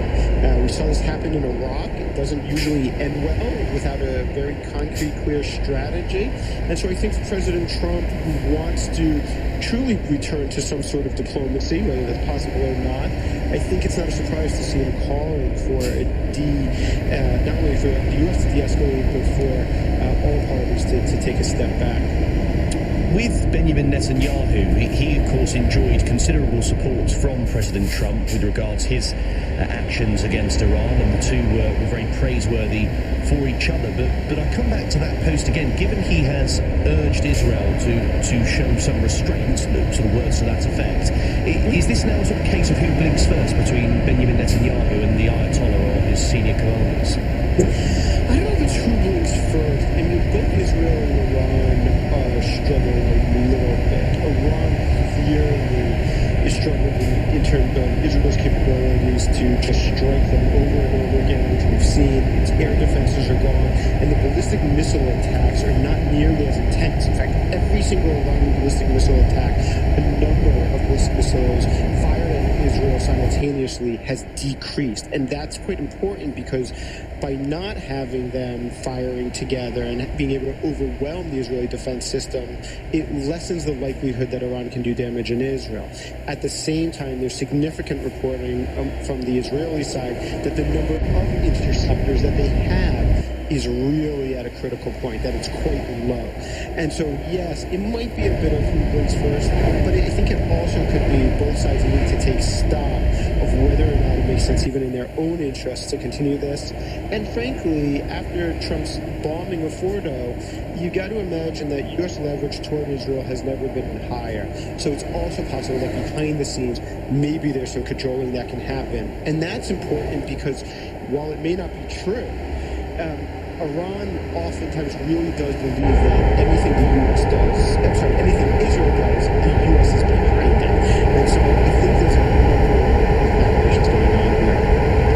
In the region, Iran's response, as we saw with the U.S. airbase, muted, and indeed they told the United States beforehand. Iran's nuclear capability, we don't know the extent, but significantly weakened or at least set back by President Trump's actions on Saturday. Has President Trump made the world a safer place?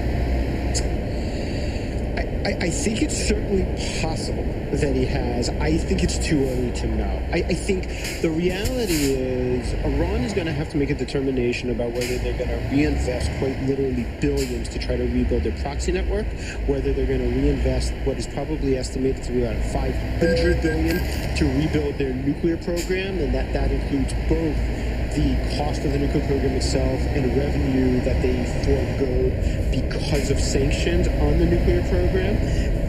I think there is a real possibility that this comes out that because Israel doesn't view Iran at the same level of existential threat, that the world is safer. The question is, can you build upon it? Because in some way, Iran is still going to come back. We don't know what the nuclear capabilities are going to be, if they still have highly enriched uranium, and how much of a threat that's going to be viewed by the U.S. and Israel. I think it can be safer if he then takes it to the next level, which means a diplomatic outcome that really deals with a long-term Iranian nuclear program and preferably a ballistic missile one as well. Last question, where does this leave the hierarchy in Iran? Because we did have President Trump talking about regime change. He's stepped back from that now. We know that the Ayatollah is very old and very frail. They've launched this attack tonight, but I can't imagine in Iran, I imagine they can see through that this has been sort of carefully planned and almost sort of showing face. I wonder where you think this leaves the country and the I think it leaves it more unstable, but I think it leaves the regime probably in place and still in control. At the end of the day, I think even in Iran, Iran's not monolith. They're going to have a mix of opinions. Ethnically, it's incredibly diverse. It's a huge country. And I think those who really loathe the regime, oppose the regime, are going to continue to do so. I think those who supported the revolution are going to propaganda that I'm sure Iran is going to use to say that its attacks on the U.S. were incredibly successful, even though it doesn't seem to have been any impact, as the U.S. intercepted most of them toward Al-Udeid. I think that, in the end, is going to be the real challenge, though, for the Iranians, because how long can you keep this up? And are you then going to spend the money on rebuilding malign influence in the region and at home, or are you going to actually spend it on a population which has been economically really in crisis now for the better part of a couple of years? I think those are questions that have to be answered. But the if regime change happens, for it to be successful in long term, it's going to have to happen internally. That the people decide that it's time for it to happen, probably not from an external product.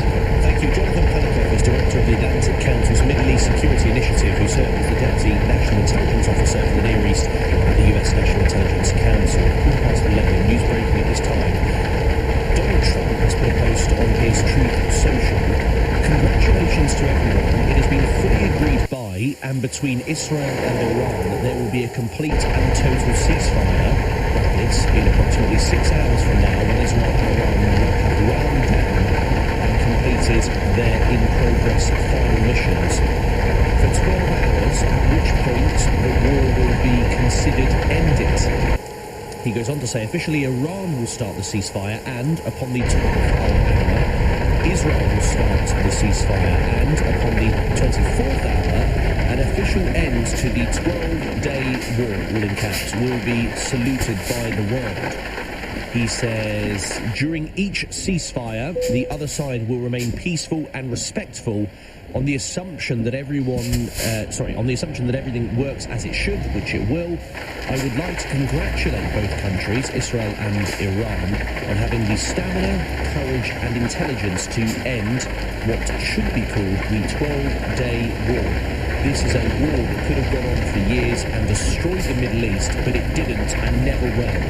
God bless Israel, God bless Iran, God bless the Middle East, God bless the United States of America, and God bless the world. So Donald Trump there saying on his Truth Social that a ceasefire, complete and total ceasefire, has been agreed between Israel and Iran. I'll get your reactions to that in a moment. This is LBC. Listen on the move with the all-new LBC app. Downloaded for free from the App Store.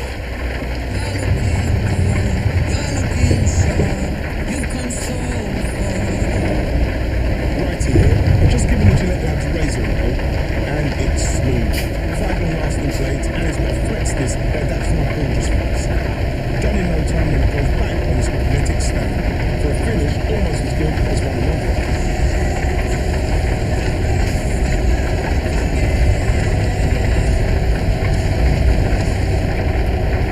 Hello, Mr. and Mrs. Neville. Welcome to the resort. Okay, so you're booked for 7 days all-inclusive. We can offer you 5 days this week and 2 days next September. Is that a problem? You wouldn't accept gaps in your holiday. Don't accept gaps in your travel insurance. Go, without a doubt. Insure and Go. Use code RADIO to get 20% off now. Insure and Go is endorsed as a rich best partner. Discount ends September 30th. Applies to base premium and policies only. See insureandgo.com for T's and C's. You're driving down the back roads of Tuscany. The sun's setting, the wind's in your hair. You're playing your favourite tunes. Not that one. Much better. Could life be any sweeter? Of course it can. With the money you save by comparing car hire prices through Kayak, you have more to spend on some fresh, creamy gelato. We'll take dual scoops per favorite. Search Kayak and go see for yourself. Henry Riley on LBC. Call 0345 6060 973. 19 minutes after 11, to reiterate that breaking news, President Trump has posted on his Truth Social, it has been fully agreed by and between Israel and Iran that there will be a complete and total ceasefire. He says that this should be called the 12-day war. He congratulates both countries, Israel and Iran, on having the stamina, courage and intelligence to end what should be called the 12-day war. He says, God bless Israel, God bless Iran, God bless the Middle East, God bless the United States of America, and God bless the world. We'll get more on that in just a moment. First, though, Sarah's in Bootle, in Merseyside. Hi, Sarah. Hi, how are you? What's your reaction to that, firstly? Donald Trump saying there's now been a complete ceasefire. Well, that's a bit of good news for a start. We can all breathe a sigh of relief. Yes. Do you think he's made the world a safer place? No. Well, he's agreed a ceasefire. Well, that's the start. I mean, he promised he would not get involved in any skirmishes or wars or warettes. And look what's happened. And calling it the 12-day war is not the best way to engender a diplomatic solution to all this mess. Let's be perfectly honest, and to be perfectly frank, over our reaction to what was going on between Israel, Iraq and the US, we had every right, and rightly so, to stay well clear of it. Because this was not our fight.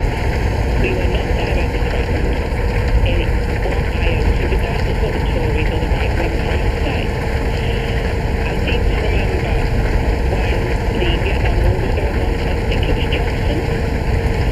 He told Wilson to get involved. Yeah, Wilson turned around and said, you can go because it's not our fight. It's your man. You clean it.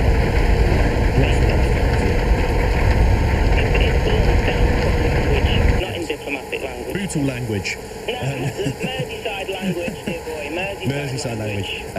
What do you think about these accusations then tonight that Keir Starmer has sort of been not calm from the sidelines, but has been pretty supine and not really showing the United States? We are not America's poodle. is typical of what happened in Iraq. When Blair was in, we all remember that one all too well. And we all know the fallout from that, which is still being felt to stay in the Middle East. Hence ISIS being one of the main progenitors after, main consequences, I should say. Well, can I detect correct, Sarah? You're pretty supportive of the way Keir Starmer's handled all of this. Of course, I actually agree with Keir Starmer. He was right to say that should be diplomatic efforts, don't go through diplomatic channels, should be negotiation. Should he have said, though, Sarah, actually, we don't want Iran to have a nuclear weapon, which he's already said, and so they were right to bomb those bases? If we had said that, we would have been consistent with the actions of Israel and the US. So you have to be very careful what you say. And to be perfectly honest, if Iran has nuclear material, and whether they have the bomb or not, time will tell. And also, people should be reminded that there is somebody else in the Middle East who have a bomb, and that's Israel. Thank you very much, Sarah. In Merseyside, Tony's in Maidstone in Kent. What do you want to say? Let's start with Keir Starmer. Which things are literally changing by the minute. I know. Probably an MC presenter. It's a nightmare. Yeah, we did a good job. I think Sir Keir Starmer gets a lot of really unfair criticism, to be honest, but I think he's done the exact right thing. I don't think he has really had a choice, because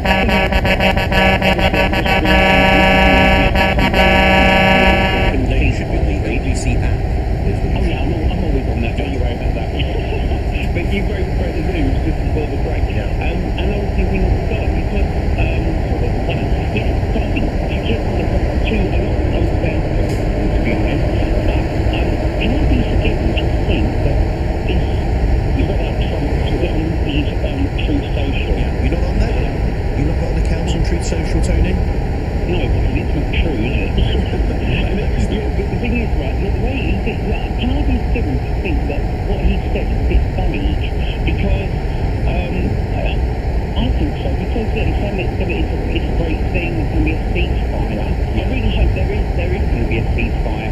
But I was worried, because the thing is, Israel and America got each other, and I was worried about if Iran was going to be a threat, it still needs us, the UK, France, Germany, European countries.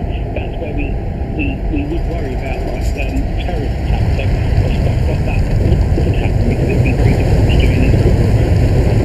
So I think that's why Keir Starmer was on the right thing, because I don't think Donald Trump should have done what he did, and I think Keir Starmer was doing the right thing. I don't like Nick Ferrari in the morning, so I think I don't like Nick Ferrari, but he keeps going on about Sir Keir Starmer's weak for saying this, but I think he's done the right thing. It must be a really difficult time. I remember the Arthur Rifle on 37. I've never known like a really scary or terrifying time like that. I'm really, really worried. So I really hope that Trump says these ceasefire will happen. But in some respects, though, surely you have to give credit to Donald Trump for at least getting to this point. He had some Iranian nuclear sites to get. Yeah, now about the terrorist side, do we actually know if it's actually been successful? What, the ceasefire or the strikes? The strikes. The jury's out, but I don't think... I mean, I think bluntly, we don't know the extent of the impact on the nuclear programme, but they have had an effect, yeah. Yeah, well, okay, which is good. Right, if Trump's done this, then that's an amazing thing, but I'm just a bit sceptical because things keep changing. But if that is the case, then I'm really happy about it. But I think Keir Starmer's done a great thing. You've got to remember, and I think this state visit, I was all for it. I don't like Trump whatsoever, but the state visit, because of what happened, I think that should be revoked or cancelled. But I thought that before I heard about this ceasefire. Maybe he can come. But yeah, so okay. I can't say that. No, and you've said it, and you've said it on LBC. So appreciate your time. Thank you very much, Tony. More calls on that in a moment. Your view on, firstly, Sir Keir Starmer's role in all of this. Some commentators accusing him of lacking genuine courage, conviction and statesmanship, but also keen for your reaction now after President Trump has announced a ceasefire. Let's get more on that now from Daniel Lippman, Politico's White House correspondent, who joins me on the line. Daniel, thank you very much for your time. Well, firstly, I suppose, your reaction to this post on Truth Social. It seems to have come virtually out of nowhere. Yeah, I think that it indicated that all sides wanted to de-escalate, and I think we saw that with earlier today when you had those Iranian missiles at Qatar, where they gave a heads up and there was no injuries and basically zero damage because they were intercepted and they did not inflict any reaction in Washington at those bases. And so I think Trump did not want a long-term war. He didn't want regime change because he was someone who came into office in 2017 promising no more forever wars. I'm not going to get bogged down in the Middle East again. So he couldn't get bogged down in the Middle East again. Can I ask you about the timeline? We've only just heard this. Just to remind listeners, he has said that there'll be a total and complete ceasefire in approximately 6 hours from now, when Israel and Iran have wound down and completed their in-progress final missions. For 12 hours, at which point war will be considered ended. He said Iran will start the ceasefire, and upon the 12th hour, Israel will start the ceasefire, and upon the 24th hour, an official end to the 12-day war. So, well, I suppose we haven't had either side confirm whether they'll meet these particular hourly targets. We haven't, but and it's a little confusing with all of the mental math that he's forcing everyone to do. It's very convoluted, and so this probably seems like it was directly from Trump dictating that because no one else could have done that. There was no formal press release, and so I think that what we also saw in Israel was that they were spending hundreds of millions of dollars a day on those interceptors. And so they couldn't really keep going on this war, and they've already lost dozens of people and universities and hospitals and other key, some military installations. And so they were really going to be left defenseless. And Iran now can just kind of focus on rebuilding their nuclear program. So every side gets a key PR win, but it doesn't actually change many facts on the ground, although it just delays Iran getting a nuclear bomb until after Trump is no longer in office. Does this, lastly, Daniel, put President Trump in a strong position when he heads to the NATO summit in a few hours' time in the Netherlands? I think it helps bolster his credibility because European countries didn't want this to drag on for a long time. He has gotten some key elements of support from the German leader who was really backing up, saying first he was praising how Israel was doing everyone's dirty work, and then saying he doesn't have any beef with the U.S. strikes, and so I think that for Trump, he considers this a success, but also we've seen how the Iranians might have taken out all of their enriched uranium from Fordo in the days before the strike because they didn't want to see that impacted. So this just seems to delay Iran getting a nuclear bomb. But they've had a nuclear weapons program, or they've had a nuclear program since the 1970s when the Shah was in charge. And so any future leader of Iran is likely to also have one, at least for national pride purposes. Thank you, Daniel. Daniel Lippman is Politico's White House correspondent with the very latest on that breaking news that President Trump has announced a ceasefire between Israel and Iran. Back to your calls in a moment. 0345 6060 973. Your reaction to that. Plus, we'll also head to the NATO summit and speak with LBC's Lewis Goodall in a moment. 11:30 is the time. The news is with Daryl Jackson. The US President Donald Trump has announced a total ceasefire between Iran and Israel will begin in the coming hours. Posting on his social media platform Truth Social, he wrote it has been fully agreed, but there's been no comment yet from Iran or Israel. Earlier, Iran targeted an American airbase in Qatar in response to weekend attacks on its nuclear sites. The US president said the missiles were a very weak response, which the US expected and very effectively countered. The Home Secretary will lay an order before Parliament next week to prescribe Palestine Action as a terrorist organisation. Yvette Cooper says its decision to damage 2 planes at RAF Bryce Norton last week was disgraceful. LBC weather, cloud thickening with drizzle everywhere but the Far East later, a low of 11 degrees. This is LBC. Next time you walk their dog or feed their cat, when you pop by for a cuddle or just stop for a chat, tell your friends about pension credit. They could be missing out on an average of over £4,000 per year to boost their pension income. Pension credit also unlocks other support like help with heating costs, council tax, and a free TV licence for people over 75. Tell them to search for pension credit on gov.uk. Pension credit. Credit where credit's due. Eligibility criteria apply. They might reorganise your shelves, help you work from home, or let you know your plants need repotting. But the real mischief's in appearing immediately when their favourite food's served. With the irresistible range of Felix Food. Save this summer with Lidl. Get your summer strut on with up to 20% off the CN Sun Care range with Lidl Plus. And protect with 5-star UVA, whatever the weather. Download Lidl Plus and start saving this summer today. 18 plus GB only while stocks last. Terms apply. See lidl.co.uk/LBTV. Offer ends 2nd of July. The Thameslink train is a place where family moments become more peaceful. Where you can spread out and a game of ice bike gets a scenic upgrade with snacks, stories, and the occasional sheep. For a bonus point, less stress, more yes, with kids' tickets for £2 at ThameSlinkRailway.com. Terms apply. This is LBC.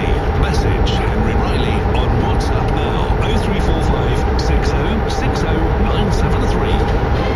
To the NATO summit with Lewis Goodwin just about on Thursday. To reiterate that breaking news, President Trump putting on his Truth social platform that there is going to be a complete and total ceasefire between Israel and Iran. He says, God bless Israel, God bless Iran, God bless the Middle East, God bless the United States of America, and God bless the world. He says that this particular ceasefire will start in 6 hours from now, when Israel and Iran have wound down and completed their in-progress and final missions. He says officially Iran will start the ceasefire, and upon the 12th hour, Israel will start the ceasefire, and upon the 24th hour, an official end to what he calls the 12-day war. J.D. Vance, the Vice President, has been speaking on Fox News in the last few minutes. Well, we were actually working on that just as I left the White House to come over here, so that's good news that the President was able to get that across the finish line. I think what it means, Brett, is quite simple. First of all, the President, without, knock on wood, having a single American casualty, obliterated the Iranian nuclear program. We are now in a place where we weren't a week ago. A week ago, Iran was very close to having a nuclear weapon. Now, Iran is incapable of building a nuclear weapon with the equipment they have because we destroyed it. So that's a very, very big thing. Now, what that means, I think, is we have to talk to Iran and, of course, to Israel about what the future holds. Because while we have obliterated the Iranian nuclear program, our hope and our expectation is that they're not going to try to rebuild that program. And I think that's what the President is really trying to figure out here, is to build a long-term settlement here to where we can have peace in the region, where our regional allies and, of course, the American people, most importantly, can be secured, but where we can ensure that the destruction of the Iranian nuclear program that has already happened is not something they try to rebuild. US Vice President J.D. Vance. Stay with LBC for the very latest. You can get it on the LBC app, plus my colleague James Hansen will be with you here after 1 o'clock, so stay with LBC. I imagine, given President Trump hosting his Truth Social, we will hear from the man himself in the coming hours. I mentioned the NATO summit a bit earlier on. Let's get more on that now with Lewis Goodall, who's an LBC presenter. You hear him on Sundays from 10, co-host of the News Agents podcast. This, as we discussed earlier with Natasha Clark, the UK is to deliver on its 5% NATO pledge. So Lewis, I mean, what's this all about? Tell us more. Pleasure to be with you today, Reg. This is a big moment, obviously, because of what's going on in the international scene. It's a big moment because it's Donald Trump's first NATO summit since he became president. Again, we all know about the tension that he has with the rest of the organisation, but obviously you can't escape the wider international context and backdrop, which is that with everything that's going on in Iran, as we're speaking now, Iranian retaliatory strikes going on against American bases across the region. This is a moment where geopolitics, where international security looms larger than it has in our politics, certainly than any time I can really remember, really, even compared to the sort of post-9/11 period, which was more about terrorist non-state actors than it was about state warfare. It feels as if sort of the rise of great power politics is with us again, and that is the backdrop to a summit which obviously still has at its centre and its heart the question of how much money NATO countries are going to spend on defence. I mean, you think about how difficult it's been for Keir Starmer to get the necessary money out of the Treasury, or a tortured process it's been just to get to 2.5% and then eventually getting up to 2.7%. In The Hague this week, the talk is that all of the talk that's up to 2035 and beyond will be of getting up to 3.5% and even 5%, which will be enough to give Rachel Reeves nightmares. Well, in terms of that 5%, that's what we're hearing, that all of the countries will commit to this. I think we knew, as per some defence sources some weeks ago, that would happen. But it seems to me it's a bit of a fudge. And the reason I say that is tackling small boats is going to be as part of this number. Cyber attack resilience, nuclear reactors. I mean, they seem like they're getting to 5% GDP, the UK anyway, in a slight roundabout way. It's and they've been trying to pull these sort of tricks for years, haven't they? And so that's true. They will try and argue, and Rachel Reeves has been doing this for a while, that different forms of infrastructure spending, different forms of security spending, that can all be accounted for as part of the defence total. But let me get to you so far, right? Ultimately, if you're starting to talk about getting to 3.5% of GDP, let's forget the 5% for a moment. 3.5%, that's an extra percent of GDP. That's about £30 billion, right? That is some serious money. That's what, probably 2 or 3 pence on income tax, on a basic rate of income tax. So we're talking about serious money if Rachel Reeves and Keir Starmer are willing to do the thing which other NATO leaders want them to do, which is commit to it. Now, admittedly, a lot of that might not be for many sort of budgets hence from now, so it's possible that it isn't a sort of huge headache in the immediate future. But the point is that, look, one way or the other, it feels, just think about what's happening around. Think about what's happening in Russia and Ukraine. Think about what's happening to the problems around sort of geopolitics around the world more generally. It does not feel, within the next 5 years, within the next 10 years, within the next 15 years, as if defence spending for countries like the UK is doing anything other than going in one direction. I don't know about you, Henry, but I always feel that politicians, including Starmer and Reeves, although they're sort of talking about it still in the abstract, it still doesn't feel to me as if they're having the direct conversation with the public about what all of that entails. Because we have not really endured anything like it, certainly since the end of the Cold War. You know, people who are listening to this, who might be in their 80s, in their 90s, they know what a country looks like when you have got defence spending, which is a big, big part of the economy. They know that it basically entails big sacrifices on consumer spending, on sort of other parts of the economy more generally. Although you've got a lot of mood music, and you're going to get that here again this week, it still doesn't feel to me as if politicians are having that direct conversation with their electorates in a way that actually I think might be necessary over the next few years. I remember when this was mooted a sort of few years ago by President Trump, certainly when he was re-elected, people were sort of scoffing at it, this idea of NATO countries reaching 5%, and now we're here. He's completely won, hasn't he? He has. I mean, you know, the funny thing is that these summits now have got a sort of funny, a sort of weird sort of flavour to them, because you can anticipate exactly how they're going to go, which is that all of these people who you know 6 months ago, at the equivalent summit of this, you know for a fact that almost every single Western leader, if you'd asked them quietly, honestly, after a couple of glasses of Malbec, they would have said to you, look, I'd much prefer Harris to win, or Biden, right? Because there's a predictable kind of, partner, you kind of knew where they were going to be. But of course, they can't say that. And so what they now have to do is say, oh, that person who actually we were quite afraid of, I have to say, oh, thank you, they've done a terrific job. He's done a terrific job in making us do something that we never wanted to do in the first place, which is a kind of weirdly contorted logic. But it doesn't mean in the sense that he wasn't right. I mean, Trump, as ever with Trump, there often is, if you divorce all of the bluster and the bombast and the crudeness and the crassness, there is usually a kernel of truth in what he says, right? Well, it is true that Europe has been free riding off the United States. 600 million people in Europe free riding, to some extent at least, off the back of 350 million Americans for a very, very long time. And in a way, that is particularly inexcusable when you consider that, okay, you can say, well, the full-scale invasion of Ukraine happened in 2022, but of course, we knew what happened in Crimea in 2014. We knew what happened with Skripal in 2017. We even knew what happened with Litvinenko in the streets of the UK in 2006. We've known about the dangers of Russian aggression for a very long time, and it seemed as if, a bit like the leaders before the start of the First World War, there's a book about them called The Sleepwalkers. It's felt like our leaders over the last 10 years have been sleepwalking, and it has taken a weird combination of Trump and Putin pulling in very different directions to wake them up.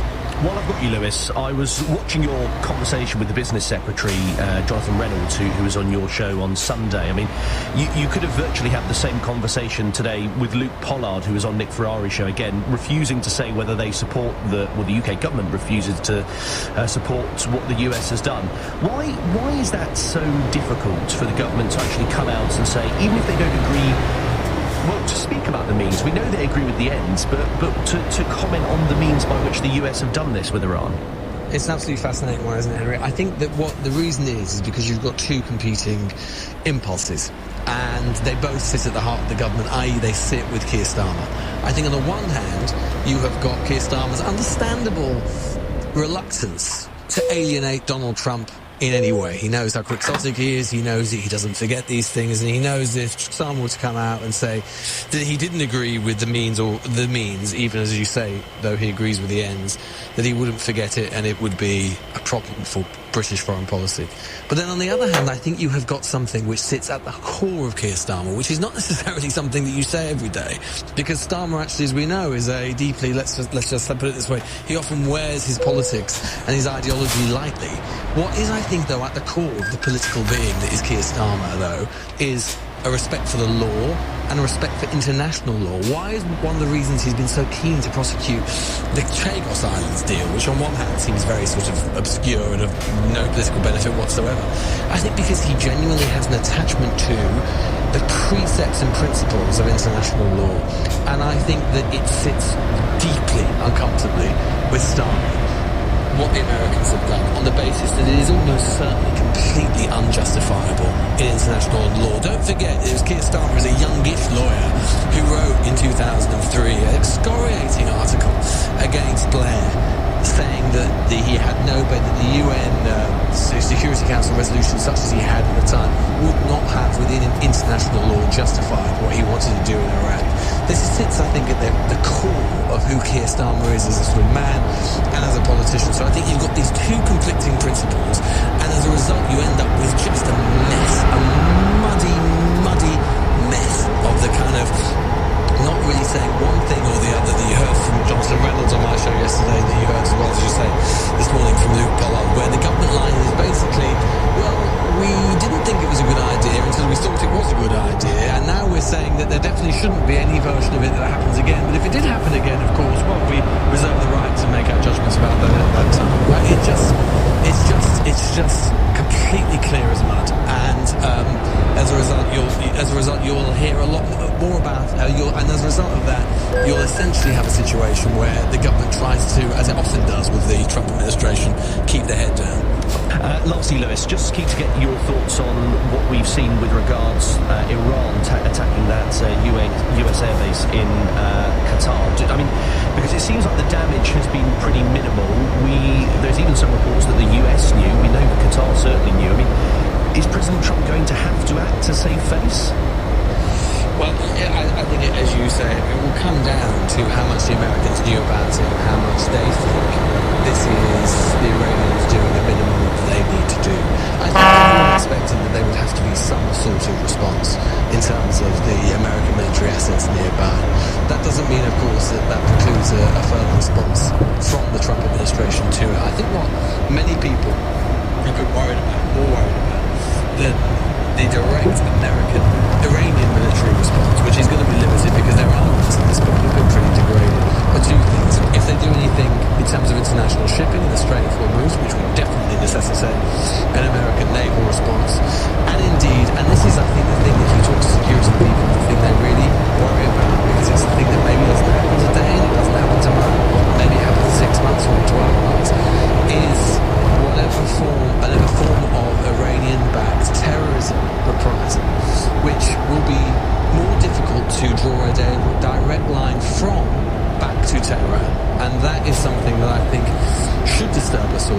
we know, the Iranians have had terrorist, non-state actor-backed groups that they have long funded, that they have long cultivated, and could well be activated, particularly in Europe.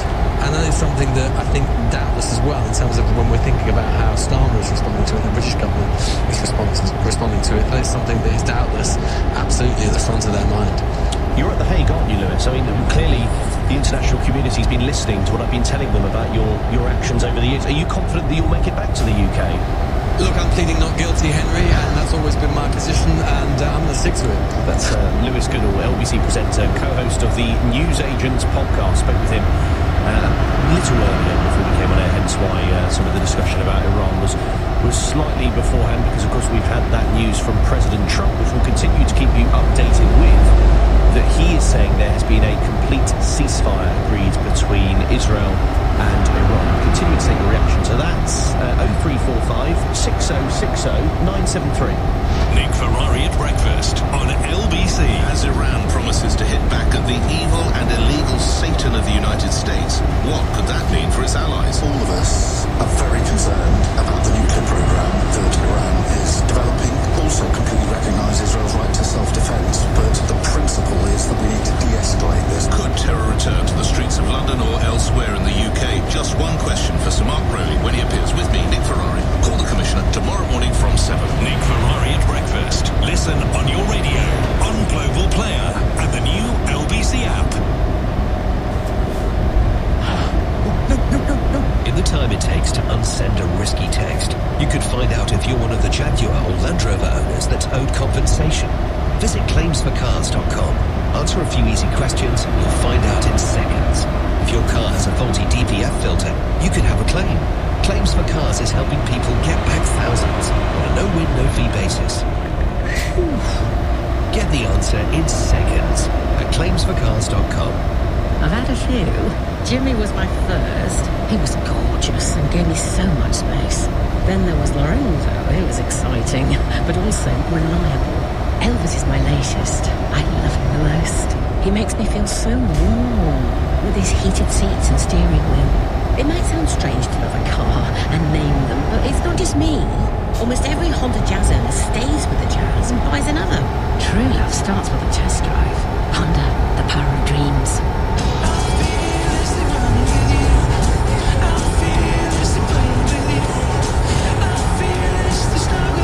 Protect your dog from fleas and ticks with new Front Pro chewable tablets. Easy to give, each tablet offers 1 month's protection, helping to keep your dog happy, healthy and close. Because nothing should come between you. Front Pro chewable tablets from the makers of Frontline. Available online or in-store from pet specialist retailers. For more information, see uk.frontline.com. Contains apoxolana. A Thameslink train is a place where you can have more me time. A chance to skip traffic and glide to wherever you need to be. With headspace to focus on more important matters. Like if that cloud is a starfish or sunflower. Fast journeys without the rush with great deals at thameslinkrailway.com. Terms apply. Find out if you can claim compensation for a missold PCP agreement or a faulty DPF filter. Just visit claimsforcars.com and you'll get the answer in seconds. Henry Riley on LBC. Text 84850. 10 to 12, President Trump posting on Truth Social there will be a complete and total ceasefire between Israel and Iran. He says, God bless Israel, God bless Iran, God bless the Middle East, God bless the United States of America, and God bless the world. We'll talk with Simon Marks about that in just a second. First, then, Chris is in Alton. Hi, Chris. Hi. Well, I think the idea that this safe place is actually things will make world a safe place is... I'm not trying to censor you, Chris, but the line is terrible, so we'll get you back. Ty's in Clapham. Hi, Ty. Hi there, Harry. How are you? Really nice to hear from you. What would you like to say? There's something we should understand. Right. We should understand this. You see, when an elected government started fighting people that they call terrorists, they have to be a black terrorist themselves. That is what Israel, State of Israel, is sacrificed. And American government is not very good indeed as well. If you look at the new picture of President Trump, you probably see him resembling Pinocchio. Because that man, last Friday, he said he's going to be negotiating for for 2 weeks. On Sunday, started bombing the place. So how can anyone believe what he says? Why do we in the West always think we know the best? We don't have a clue if Iran has got their...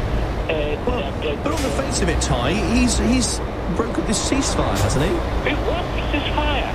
The last one he broke, what happened? Yeah. He broke his ceasefire. That is what he said on Friday. There's going to be negotiating. They're going to have a meeting last Sunday. He started bombing Iran on Sunday morning. And now Iran's nuclear capabilities, we imagine, are diminished. No, that or was set back at least. Let me tell you this. Okay. The state of Israel was formulated on 40th of May, 1948. Yes. 19 years later, in 1967, the Americans built the nuclear weapon. Right. Which takes about 10 years. Iranian has started enriching the uranium since 1992. Yeah. Any idiot can tell me they haven't got nuclear weapon. It's nonsense. One of those countries, Ty, has threatened to use that nuclear weapon against other countries. So you know what happened now? Nobody expected the response of Iran. Even the Americans are shaking in their boots because Iranians said if you dare attack any of our base, you're going to see more things coming, and they attacked them. The Israelis lose. You know, one of your commentators now, he mentioned something that's never been in the news before. What happened in Israel? He's talking about university being destroyed, the military bases being destroyed. It's never in the news. Okay, thank you, Ty. Well, you've said it here. Appreciate it. Ty in Clapham. Chris, coming back to you in a second. Now we've got you on a better line. First, though, Simon Motz hasn't been working hard enough, we've decided, because he was on with Nick Ferrari this morning at 7 a.m. You heard him presenting his show between 7 p.m. and, an hour and nearly 2 hours ago. Simon Motz joins me now, so we can get our money's worth from Simon. Talk us through this ceasefire, Simon. It seems remarkable. Thank you for coming on LBC again so late. You're very welcome, Henry. I'm collecting the full set. I mean, I don't really know what we make of this. This is, I mean, first of all, we have to note an utterly extraordinary posting on the president's social media feed. Congratulations to everybody. It's been fully agreed this ceasefire is going to be complete and total in approximately 6 hours from now. He then lays out a whole series of things that are due to happen, it looks like, over the next 18 hours or so. He's decided to dub this conflict the 12-day war. It will be saluted by the world, this agreement, on the assumption that everything works as it should, which it will. I would like to congratulate both countries, Israel and Iran, on having the stamina, courage and intelligence to end the conflict. I mean, we've got absolutely no confirmation from Israel or Iran that the ceasefire has been agreed. There are continuing reports of explosions being heard in various parts of Iran. We know that the Qataris have reopened their airspace following that missile attack earlier in the evening, but the IDF issued evacuation orders for parts of Tehran. So, I mean, who brokered this ceasefire? When? You know, from the president's earlier Truth Social messages, he appeared to be suggesting that the Iranian attack on Doha tonight was completely performative and that the Americans had been told about it ahead of time, and this was just Iran getting out of their system their anxiety and fury over what Donald Trump did last Saturday. I mean, do we really think that this thing is going to wrap up as quickly as it began, especially if the Americans are accurate when they claim that Iran's nuclear facilities have been totally obliterated? I mean, there are separate reports that the Iranians may have managed to remove some of their enriched uranium from one of those underground facilities because they figured out what Donald Trump might be planning to do. I just think it is very, very difficult to understand exactly what is taking place here. And unless until we hear from the Israelis and the Iranians, I think you've got to just wait and see whether any of the claims that Donald Trump is making in this posting last the night, let alone tomorrow. The timing of it seems interesting in the sense that he's laid out a sort of timescale saying in approximately 6 hours from now, when Israel and Iran will have have wound down and completed their in-progress final mission for 12 hours, at which point the war will be considered ended. Iran will start the ceasefire, and upon the 12th hour, Israel will start the ceasefire, and upon the 24th hour, an official end to the 12-day war. So, as you say, there's a lot of ifs, and we need to hear from both sides, and also imagine that they'll stick to that particular timetable. Yeah, absolutely. And also, what concessions have been made by Iran or by Israel? I mean, if there's going to be a negotiation, Donald Trump has been saying consistently, in as much as he said anything consistently, that he wants negotiations to take place. I mean, even after the nuclear attack, the attack rather on the nuclear sites on Saturday, he was calling for negotiations. But negotiations with whom and about what?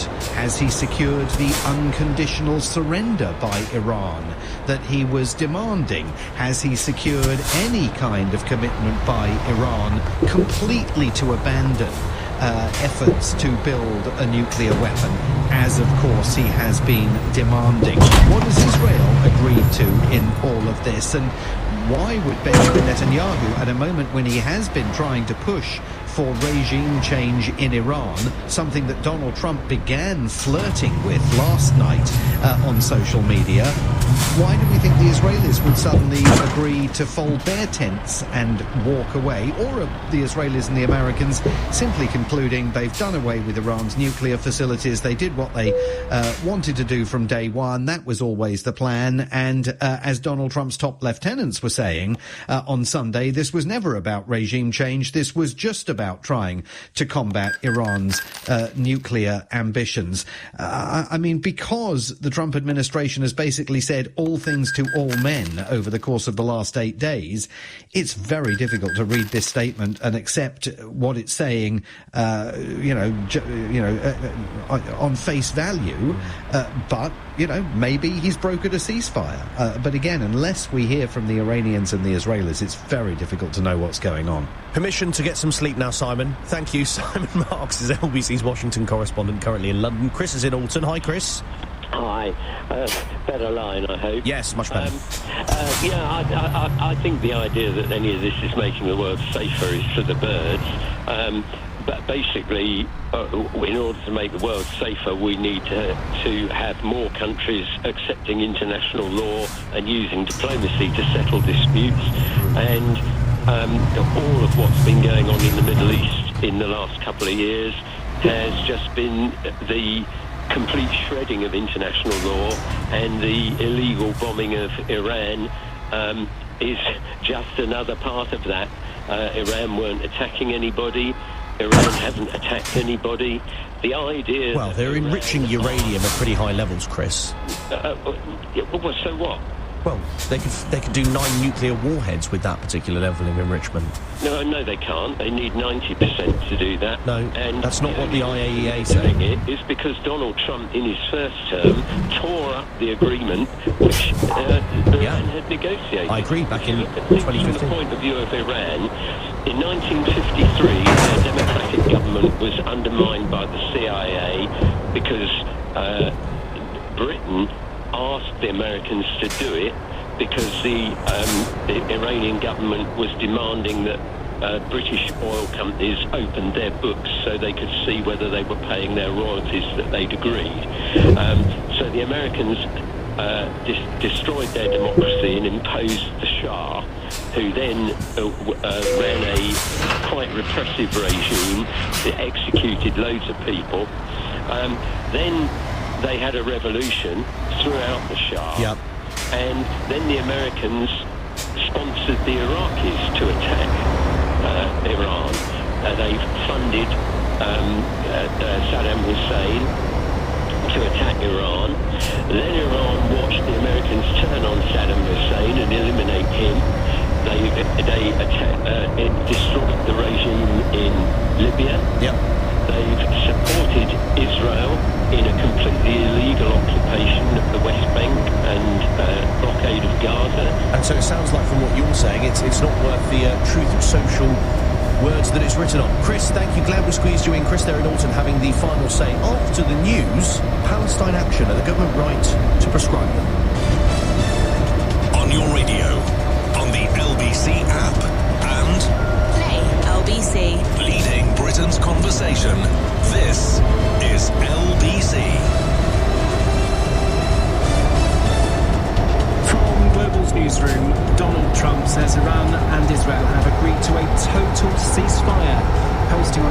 platform Truth Social, the US president wrote that this is a war that could have gone on for years and destroyed the entire Middle East, but it didn't and never will. There hasn't been any comment yet from Israel or Iran. Daniel Lippman is Politico's White House correspondent and told LBC all sides did look like they wanted to de-escalate. But we also saw in Israel, they were spending hundreds of millions of dollars a day on those interceptors. They couldn't really keep going on this war. They've already lost dozens of people and universities and hospitals. They were really going to be left defenseless. And Iran now can just kind of focus on rebuilding their nuclear program. So every side gets a key PR win. Well, earlier, Iran launched missiles at a US military base in Qatar in response to the weekend's strikes by the United States on 3 Iranian nuclear sites. The US President Donald Trump said the missiles were a very weak response, which the US expected and very effectively countered. Nicholas Houghton was the UK ambassador to Iran from 2016 to 2018. Iran is signalling that it is ready to de-escalate in the way that the attack on Al-Udeid was conducted, with no loss of life and clear signs that there was a bit of choreography going on. In other news, protesters have clashed with police in central London after the Home Secretary confirmed plans to prescribe Palestine Action as a terror group. Activists last week broke into RAF Bryce Norton and vandalised 2 planes. Yvette Cooper will lay an order before Parliament next week. A national investigation will begin into systemic failures in NHS maternity care. Health Secretary Wes Streeting says maternity units are not up to scratch. He's met bereaved parents in Nottingham, but Charlotte Cheshire, whose son Adam is severely disabled after he was born at Royal Shrewsbury Hospital in 2011, told LBC the Health Secretary hasn't done enough for them. He has spent many hours sitting with some families, not all families. To date, he still hasn't come to speak to or have any encounters with the Shrewsbury and Telford families as a group. Well, the Department of Health has been approached for comment. LBC weather, cloud and rain spreading east today with rain and drizzle. Warm, humid in the south and east, a high of 25 degrees. From Global's newsroom for LBC, I'm Darryl Jackson. This is LBC from Global, leading Britain's conversation with Henry Riley.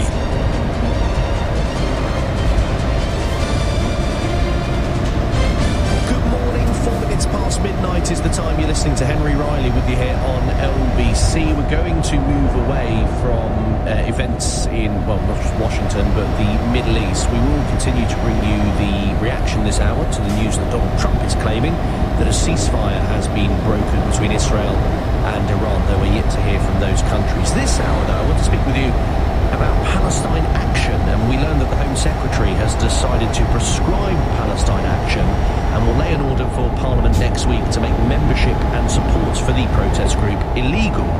Yvette Cooper confirmed the move after Palestine Action, you may recall this, on Friday vandalised 2 planes at RAF Bryce Norton, which is in Oxfordshire. The investigation is being led by counter-terror police into that particular incident. Now, the ban under terror laws will make it a criminal offence to belong to Palestine Action and will be punishable by up to 14 years in prison. A Palestine Action spokesperson said they're seeking a legal challenge to what they've described as an unhinged reaction. But on Monday, that is when the draft order, as you heard Darryl Jackson say in the news, then will be laid before Parliament. If it's approved, I imagine it will be, after debates by MPs and peers, the ban could come in by Friday. Do you think this is an over-the-top reaction to a group that, let's be plain, have engaged in some activities that have been very costly for people, and in particular for weapons manufacturers? They have clearly cost RAF Bryce Norton a substantial amount of money in vandalising 2 particular planes.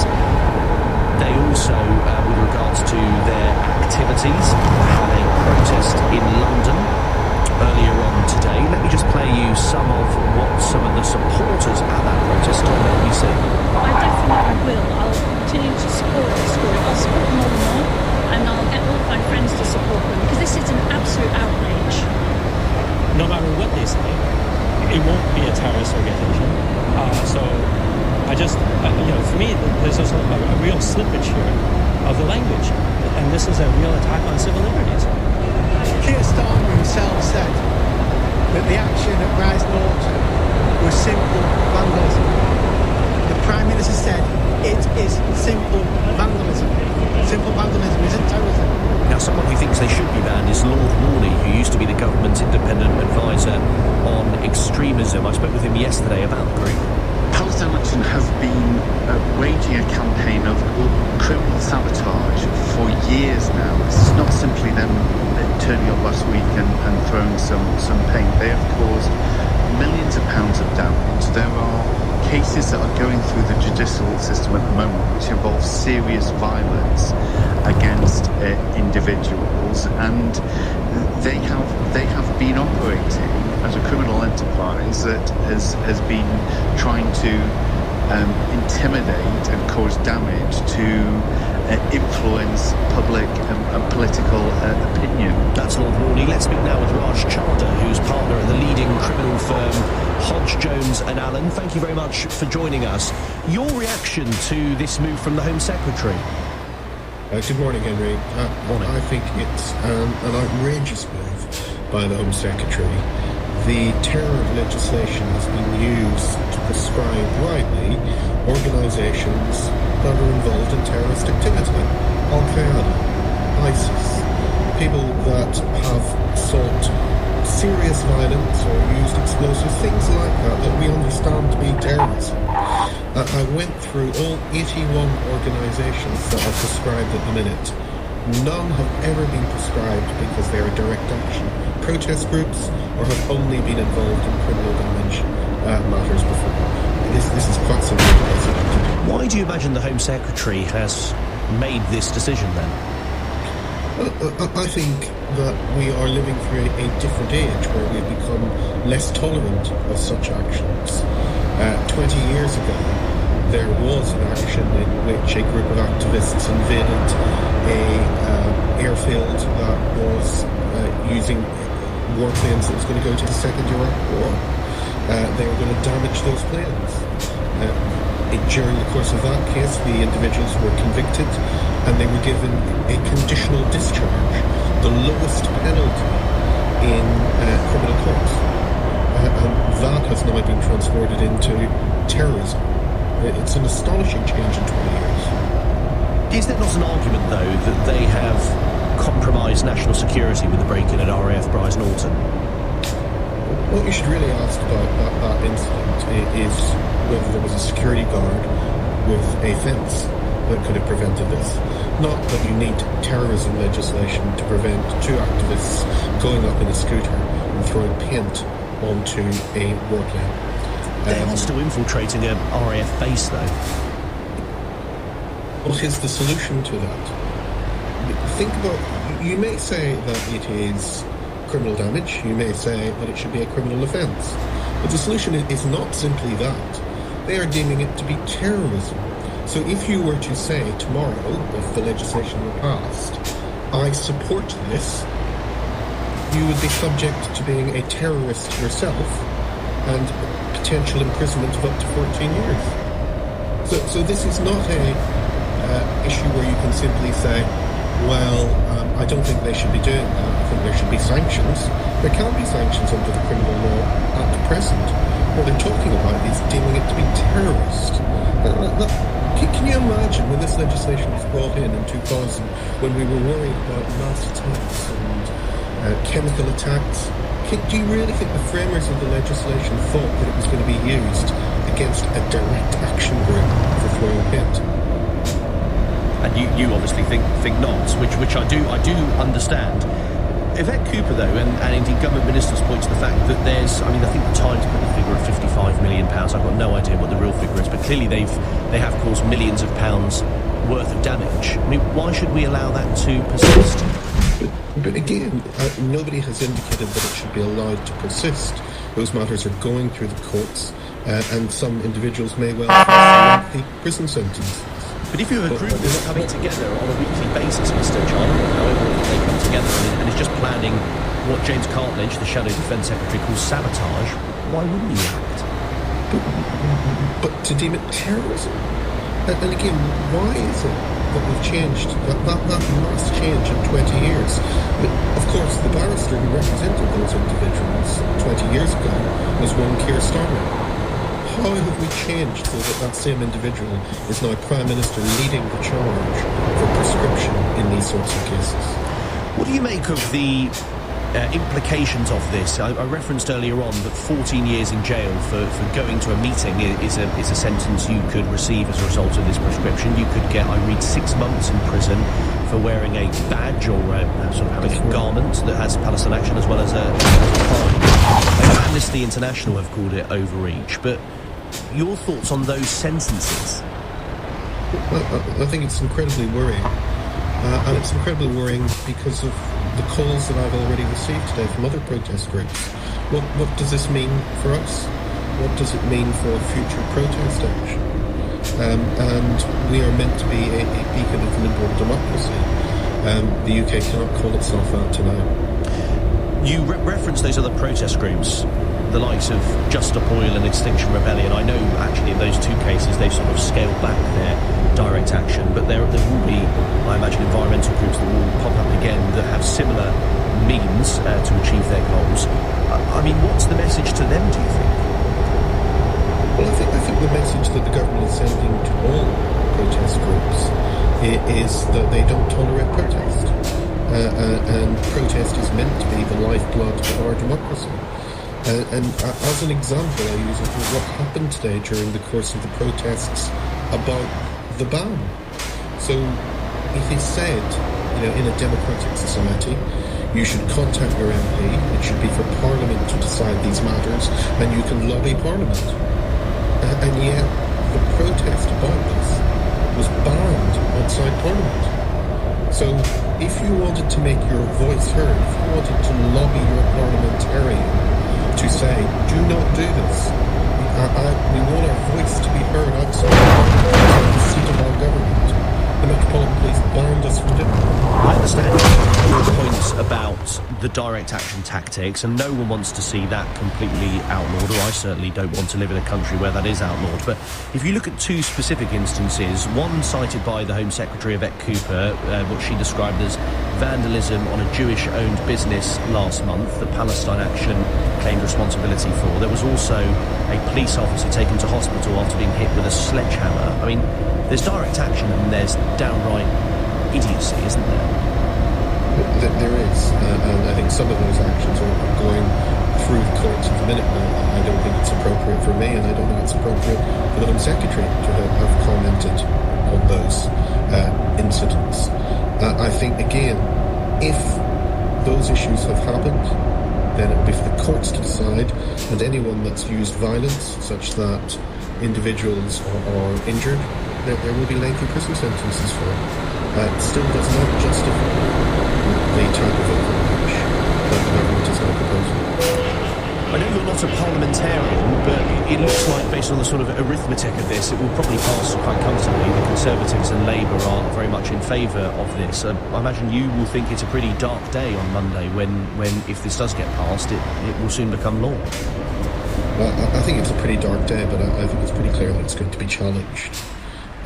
As I say, I can't think of any other country, apart from totalitarian countries, that ban direct action protests or label them terrorism in this way. It is a route of dictators, not democracy. I really appreciate your time. Thank you for joining us. Raj Chadha is partner at the leading criminal firm Hodge, Jones and Allen. Your calls on this in a moment. Do you think the Home Secretary is right to prescribe them as a terrorist organisation, Palestine Action that is? Do you agree with our lawyer then, that actually it's overreach and you'd only get this in totalitarian countries? 0345 6060 973. This is LBC. If you've been injured in an accident at work, you could be entitled to thousands of pounds in compensation. Talk to Harris Fowler today. For over 25 years, we've helped people who've been injured at work, in a warehouse, a factory, on site, or anywhere. With a 97% success rate, call the award-winning Harris Fowler now. 0800 213 214. It's no win, no fee, no risk. Harris Fowler, the personal injury solicitor. Understanding what I'm investing in is key. That's why I use eToro. Powerful tools, useful insights, everything I need to make confident decisions starts with AI analysis. Wait, what? AI analysis. AI analysis. Trade smarter with innovative features and expert insights. Yep, all in one app. eToro. Join today. Not investment advice. eToro is a multi-asset investment platform. The value of your investments may go up or down. Your capital is at risk. Henry Riley on LBC. Call 0345 6060 973. Should Palestine Action be put in the same camp as the likes of Boko Haram, Hamas, the IRA when it comes to being a terrorist organisation? I have to say, whilst I in no way endorse any of the actions, and I think they're irritating, I think they're dangerous, I think some of their actions are downright stupid, breaking into an RAF base at Prize Norton, I can't lie to you, I feel uncomfortable about them being prescribed as a terrorist organisation. I really want to hear your arguments if you do think they should be, because I'm not sure. Naji is in Hendon. Hello, Naji. Hi, Henry. Hi, what do you want to say on this? It was nice to speak to you for the first time, and I hope you enjoyed your excursion for those shots the other day. It's no worse than hanging around Westminster. What would you like to say, Naji?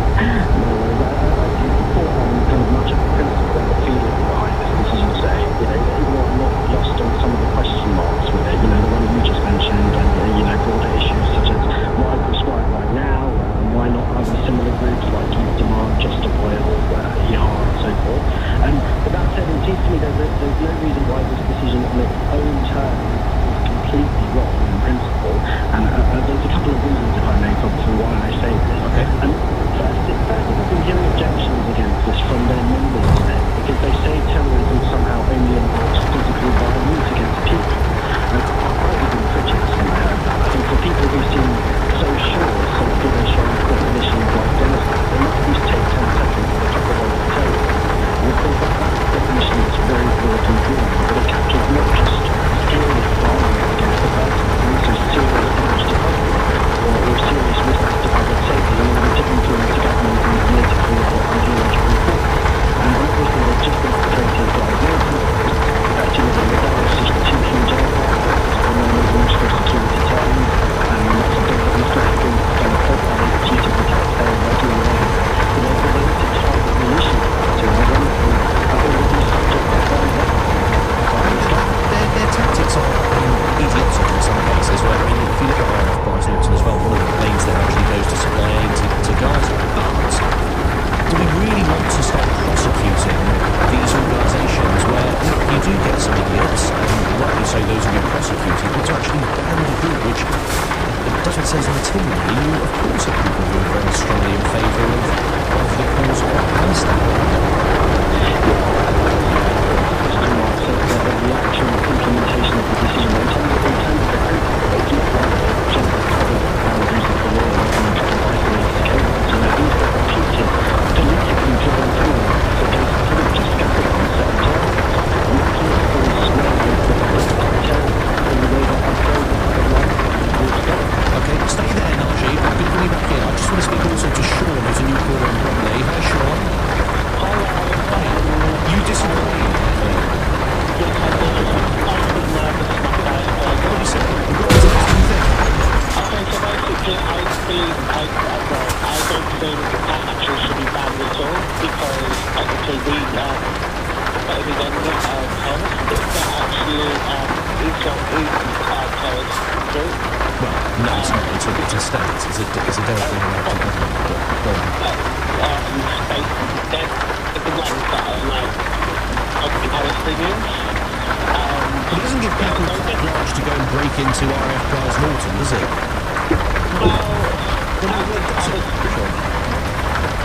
I disagree because I think the protest is like today. Okay.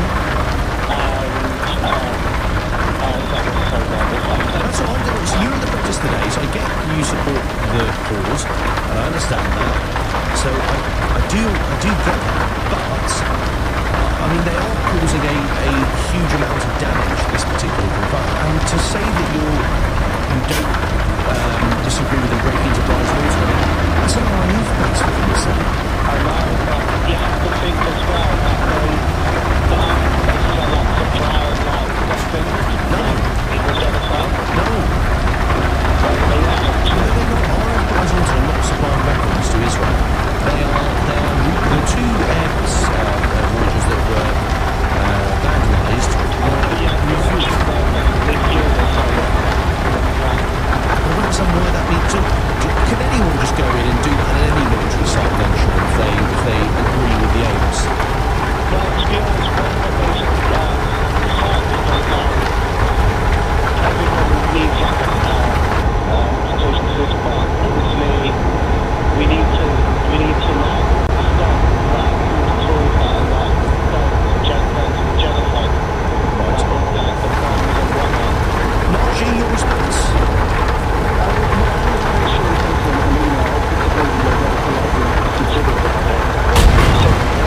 Thiessen saw firsthand the ferocity of the killing and kicking out of Palestinians of their homes, says Dorothy, who's writing lots of flavour of this as a ban.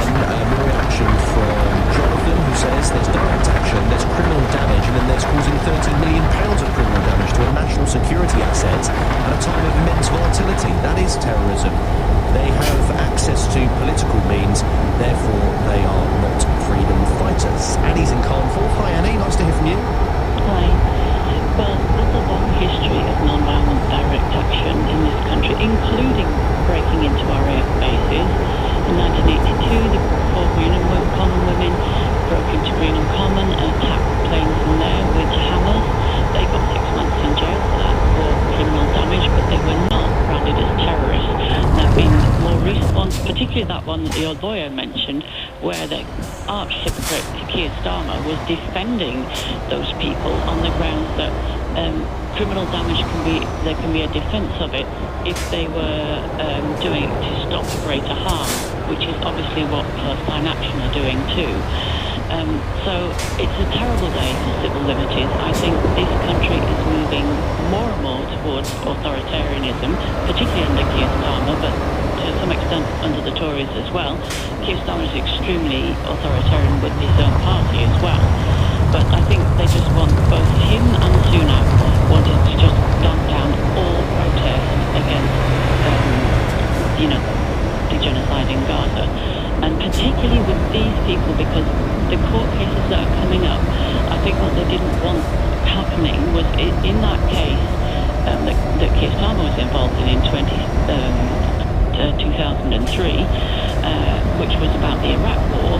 Those people were not imprisoned. And I think that's what they don't want. They don't want them to either get a conditional discharge or even to be acquitted, which has happened in some cases as well. How can we get the balance right, though, between allowing protests and also protecting our national assets like RAF Bright Norton and making clear that that is, whatever the security breaches are, and look, the security clearly should have been better, but making clear that you cannot do that? I personally think there are times that it's justified. I think the Greenham Common women were justified in doing it because... What on earth did they achieve, though, Annie, by breaking in and spraying orange paint on 2 jets? Well, I mean, we'll have to see what the outcome is of this. I mean, it'll all be going through the courts and everything. In the case of the Greenham Common women, that went on for a long time, for years and years, and eventually, it was part of a bigger movement in Europe, and eventually cruise missiles American cruise missiles were got out of Europe, and people are frustrated. People are going marching once a month on these big demos in London, and yet the politicians are taking no notice whatsoever. And polls have shown that 70% of the population in polling are against any arms being sent to Israel, full stop. So this government and the one before it are taking no notice of what the people want. So I think people get frustrated, and we're trying groups. Doesn't mean you can take the law into your own hands, but there has been a long history of this. It doesn't make it right. I understand non-violent protest and non-violent action, but if you're breaking into a very secure site, that's a different kettle of fish. These are national assets. Well, like I say, Masters, that they should be guarded better, but sometimes I think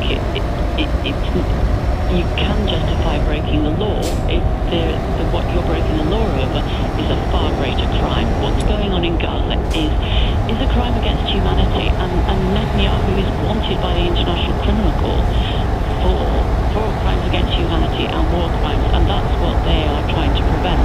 And doing things like this gets it into the public domain and more public discussion. And this is why people are doing things like this, because they're frustrated, because they can go on marches in London once a month, and the politicians take no notice. Same with the Iraq War. 1 million people on the streets of London, and they took no notice. Are you surprised that this is the policy of Keir Starmer and a Labour government, Annie? Yes, but then he's the biggest hypocrite and phony, and he should not be leader of the Labour Party. Okay, thank you very much. Strong words from Annie in Cauliflower. Sophia, coming to you in a moment. San Francisco, we'll be talking to you in a second. Niall says, the lawyer has a silver tongue, but he's full of rubbish. Breaking into a military base and attacking aircraft is an attack upon the state. And also making the point that, if this happened in another country, what would have happened to those protesters? You can bet in the United States they might have faced even more trouble. Colin in Israel says, yes, of course it was right for the Home Secretary to prescribe the Palestine Action Group. What the activists did is not just criminal damage or vandalism. We should all be aware that the action of these Palestine Action activists at Rise Norton was sabotage, says Colin. Appreciate your message. Maya says, Palestine Action are not the terrorists. We all know who the real terrorists are. And Julio says, I would like to say the world would be a better place. Sorry, I beg your pardon. I would like to say that the world would be any better if we'd found excuses to block extreme protests. This one is extremely dangerous. It crosses a line. Shame on whoever defends them. Enough is enough. Well, clearly many people.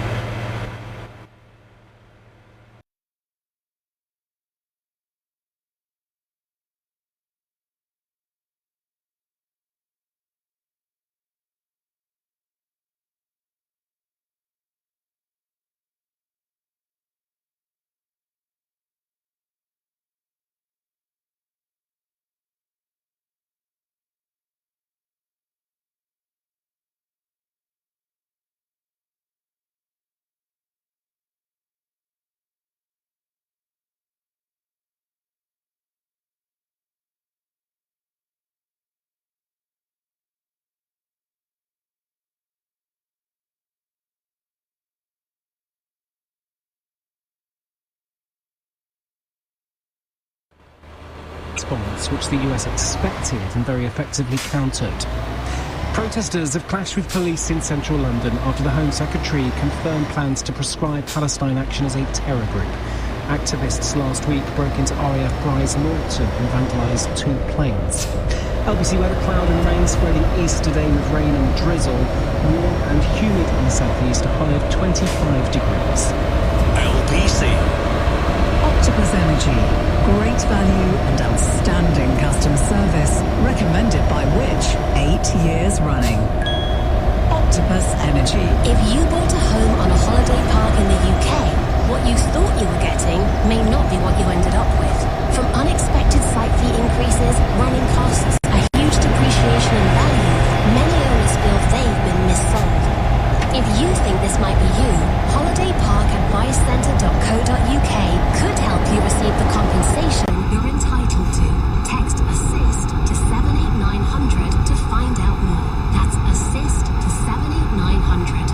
Feel the thunder of hooves, the tension as they race past, your heart in your chest, that split second of silence before the roar of the finish. That glorious Goodwood feeling. Qatar Goodwood Festival, presented by Visit Qatar, July 29th to August 2nd. Book now. This is LBC with Henry Riley. Call 0345 6060 973. Text 84850. Alexa, send a comment to LBC. I wonder what you make of some of the words from Tom Harris, who used to be a Labour MP. He's now a columnist with the Daily Telegraph, saying tonight that there's a big difference between gluing yourselves to a busy road in order to cause distress and inconvenience to a public that you hold in utter contempt and sabotaging RAF jet fighters, putting their pilots and other service personnel at personal risk. He also goes on to say if naming Palestine Action as a terrorist group empowers our police and security forces to deal with them more efficiently and ruthlessly, so much the better. Continued tolerance of pro-Hamas, pro-Islamist and anti-democratic individuals and organisation should have been recognised long before now as self-defeating and corrosive to British society. Lastly, he says if the Home Secretary is running out of patience with these twisted, spoiled and violent individuals, then perhaps, for once, the government is accurately reflecting the public mood. Do you think they're accurately reflecting the public mood by banning them? 0345 6060 973 to San Francisco and speak to Sophia. Hello, Sophia. Hi, Henry. How are you doing today? And thanks for taking my call. Well, great to hear from you. I concur wholeheartedly with the decision to ban them because, free speech in a civilized society is a good thing. But once you start committing acts of violence, you break into the RF base and commit $30 million of damage, they attack the Jewish businessmen, those are no longer free speech. Those are acts of violence to cause terror. And I think it was the right decision to do. And as we always say, if you play stupid games, you win stupid prizes. I understand that, but, I mean, there are other groups. Look at environmental groups who cause damage. Extinction Rebellion we have over here, or Just Stop Oil. I imagine you've got similar groups in the States. We don't just want to ban direct action, do we? No, well, if you commit acts of violence, you should pay the consequences. You can always, peacefully protest, march, whatever, but you don't have to break things and blow things up, or attack a business and smash a business. Those are no longer acts of free speech. Those are acts of violence, and a civil society has to put the foot down and stop it. In the States, what do you think would have happened if protesters had broken into a facility like the RAF Bryce Norton, the US equivalent? I can guarantee you they'll be prosecuted on the federal level, especially now. They'll be, with Donald Trump in the office, they'll be definitely prosecuted federally and probably facing at least 20 years in jail. Some of the callers tonight, Sophia, are saying that, I mean, look at Annie in Carnforth, the previous caller, saying we've had direct action for years, and yes, I know you're saying that you want that to still remain, but as far as we know, this group didn't have anything else planned that was going to sort of be at that same extent. Like, it's not like they were planning on acts of violence against people. Well, I think there was an incident where they attacked a Jewish business person. They have also been quite aggressive.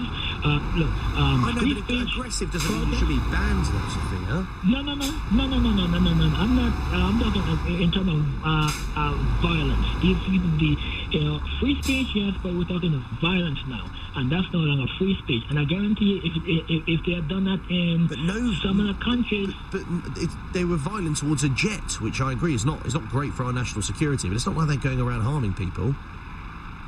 Well, in a few small cases they have, I appreciate, but not the sort of general view. Certainly in central London today. Yeah, but you have to put your foot down before it gets out of hand. Because if you don't stop it now, there can be more acts down in the future. Because if they get away with it, they can say, "Oh, okay, there's no incentive to stop."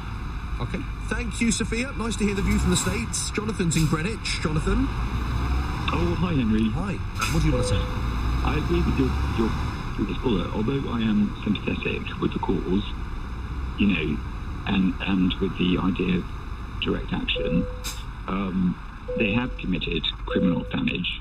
They've caused £30 million worth of damage to a national security asset, and therefore they have contravened the Terrorism Act, and therefore they should be prosecuted accordingly. Well, have they contravened the Terrorism Act? I mean, they haven't caused a sort of attack on an individual here, have they? No, but under the Terrorism Act, any assault on national infrastructure and causing that level of damage is terrorism. So if you want to change the law, fine, but they have broken the law. Do you worry about the sort of precedent, though, it sets, Jonathan, with, again, Extinction Rebellion and Just Stop Oil, quite irritating, but we don't really want them completely banned, do we? Of course not, but, I mean, I have my own views on...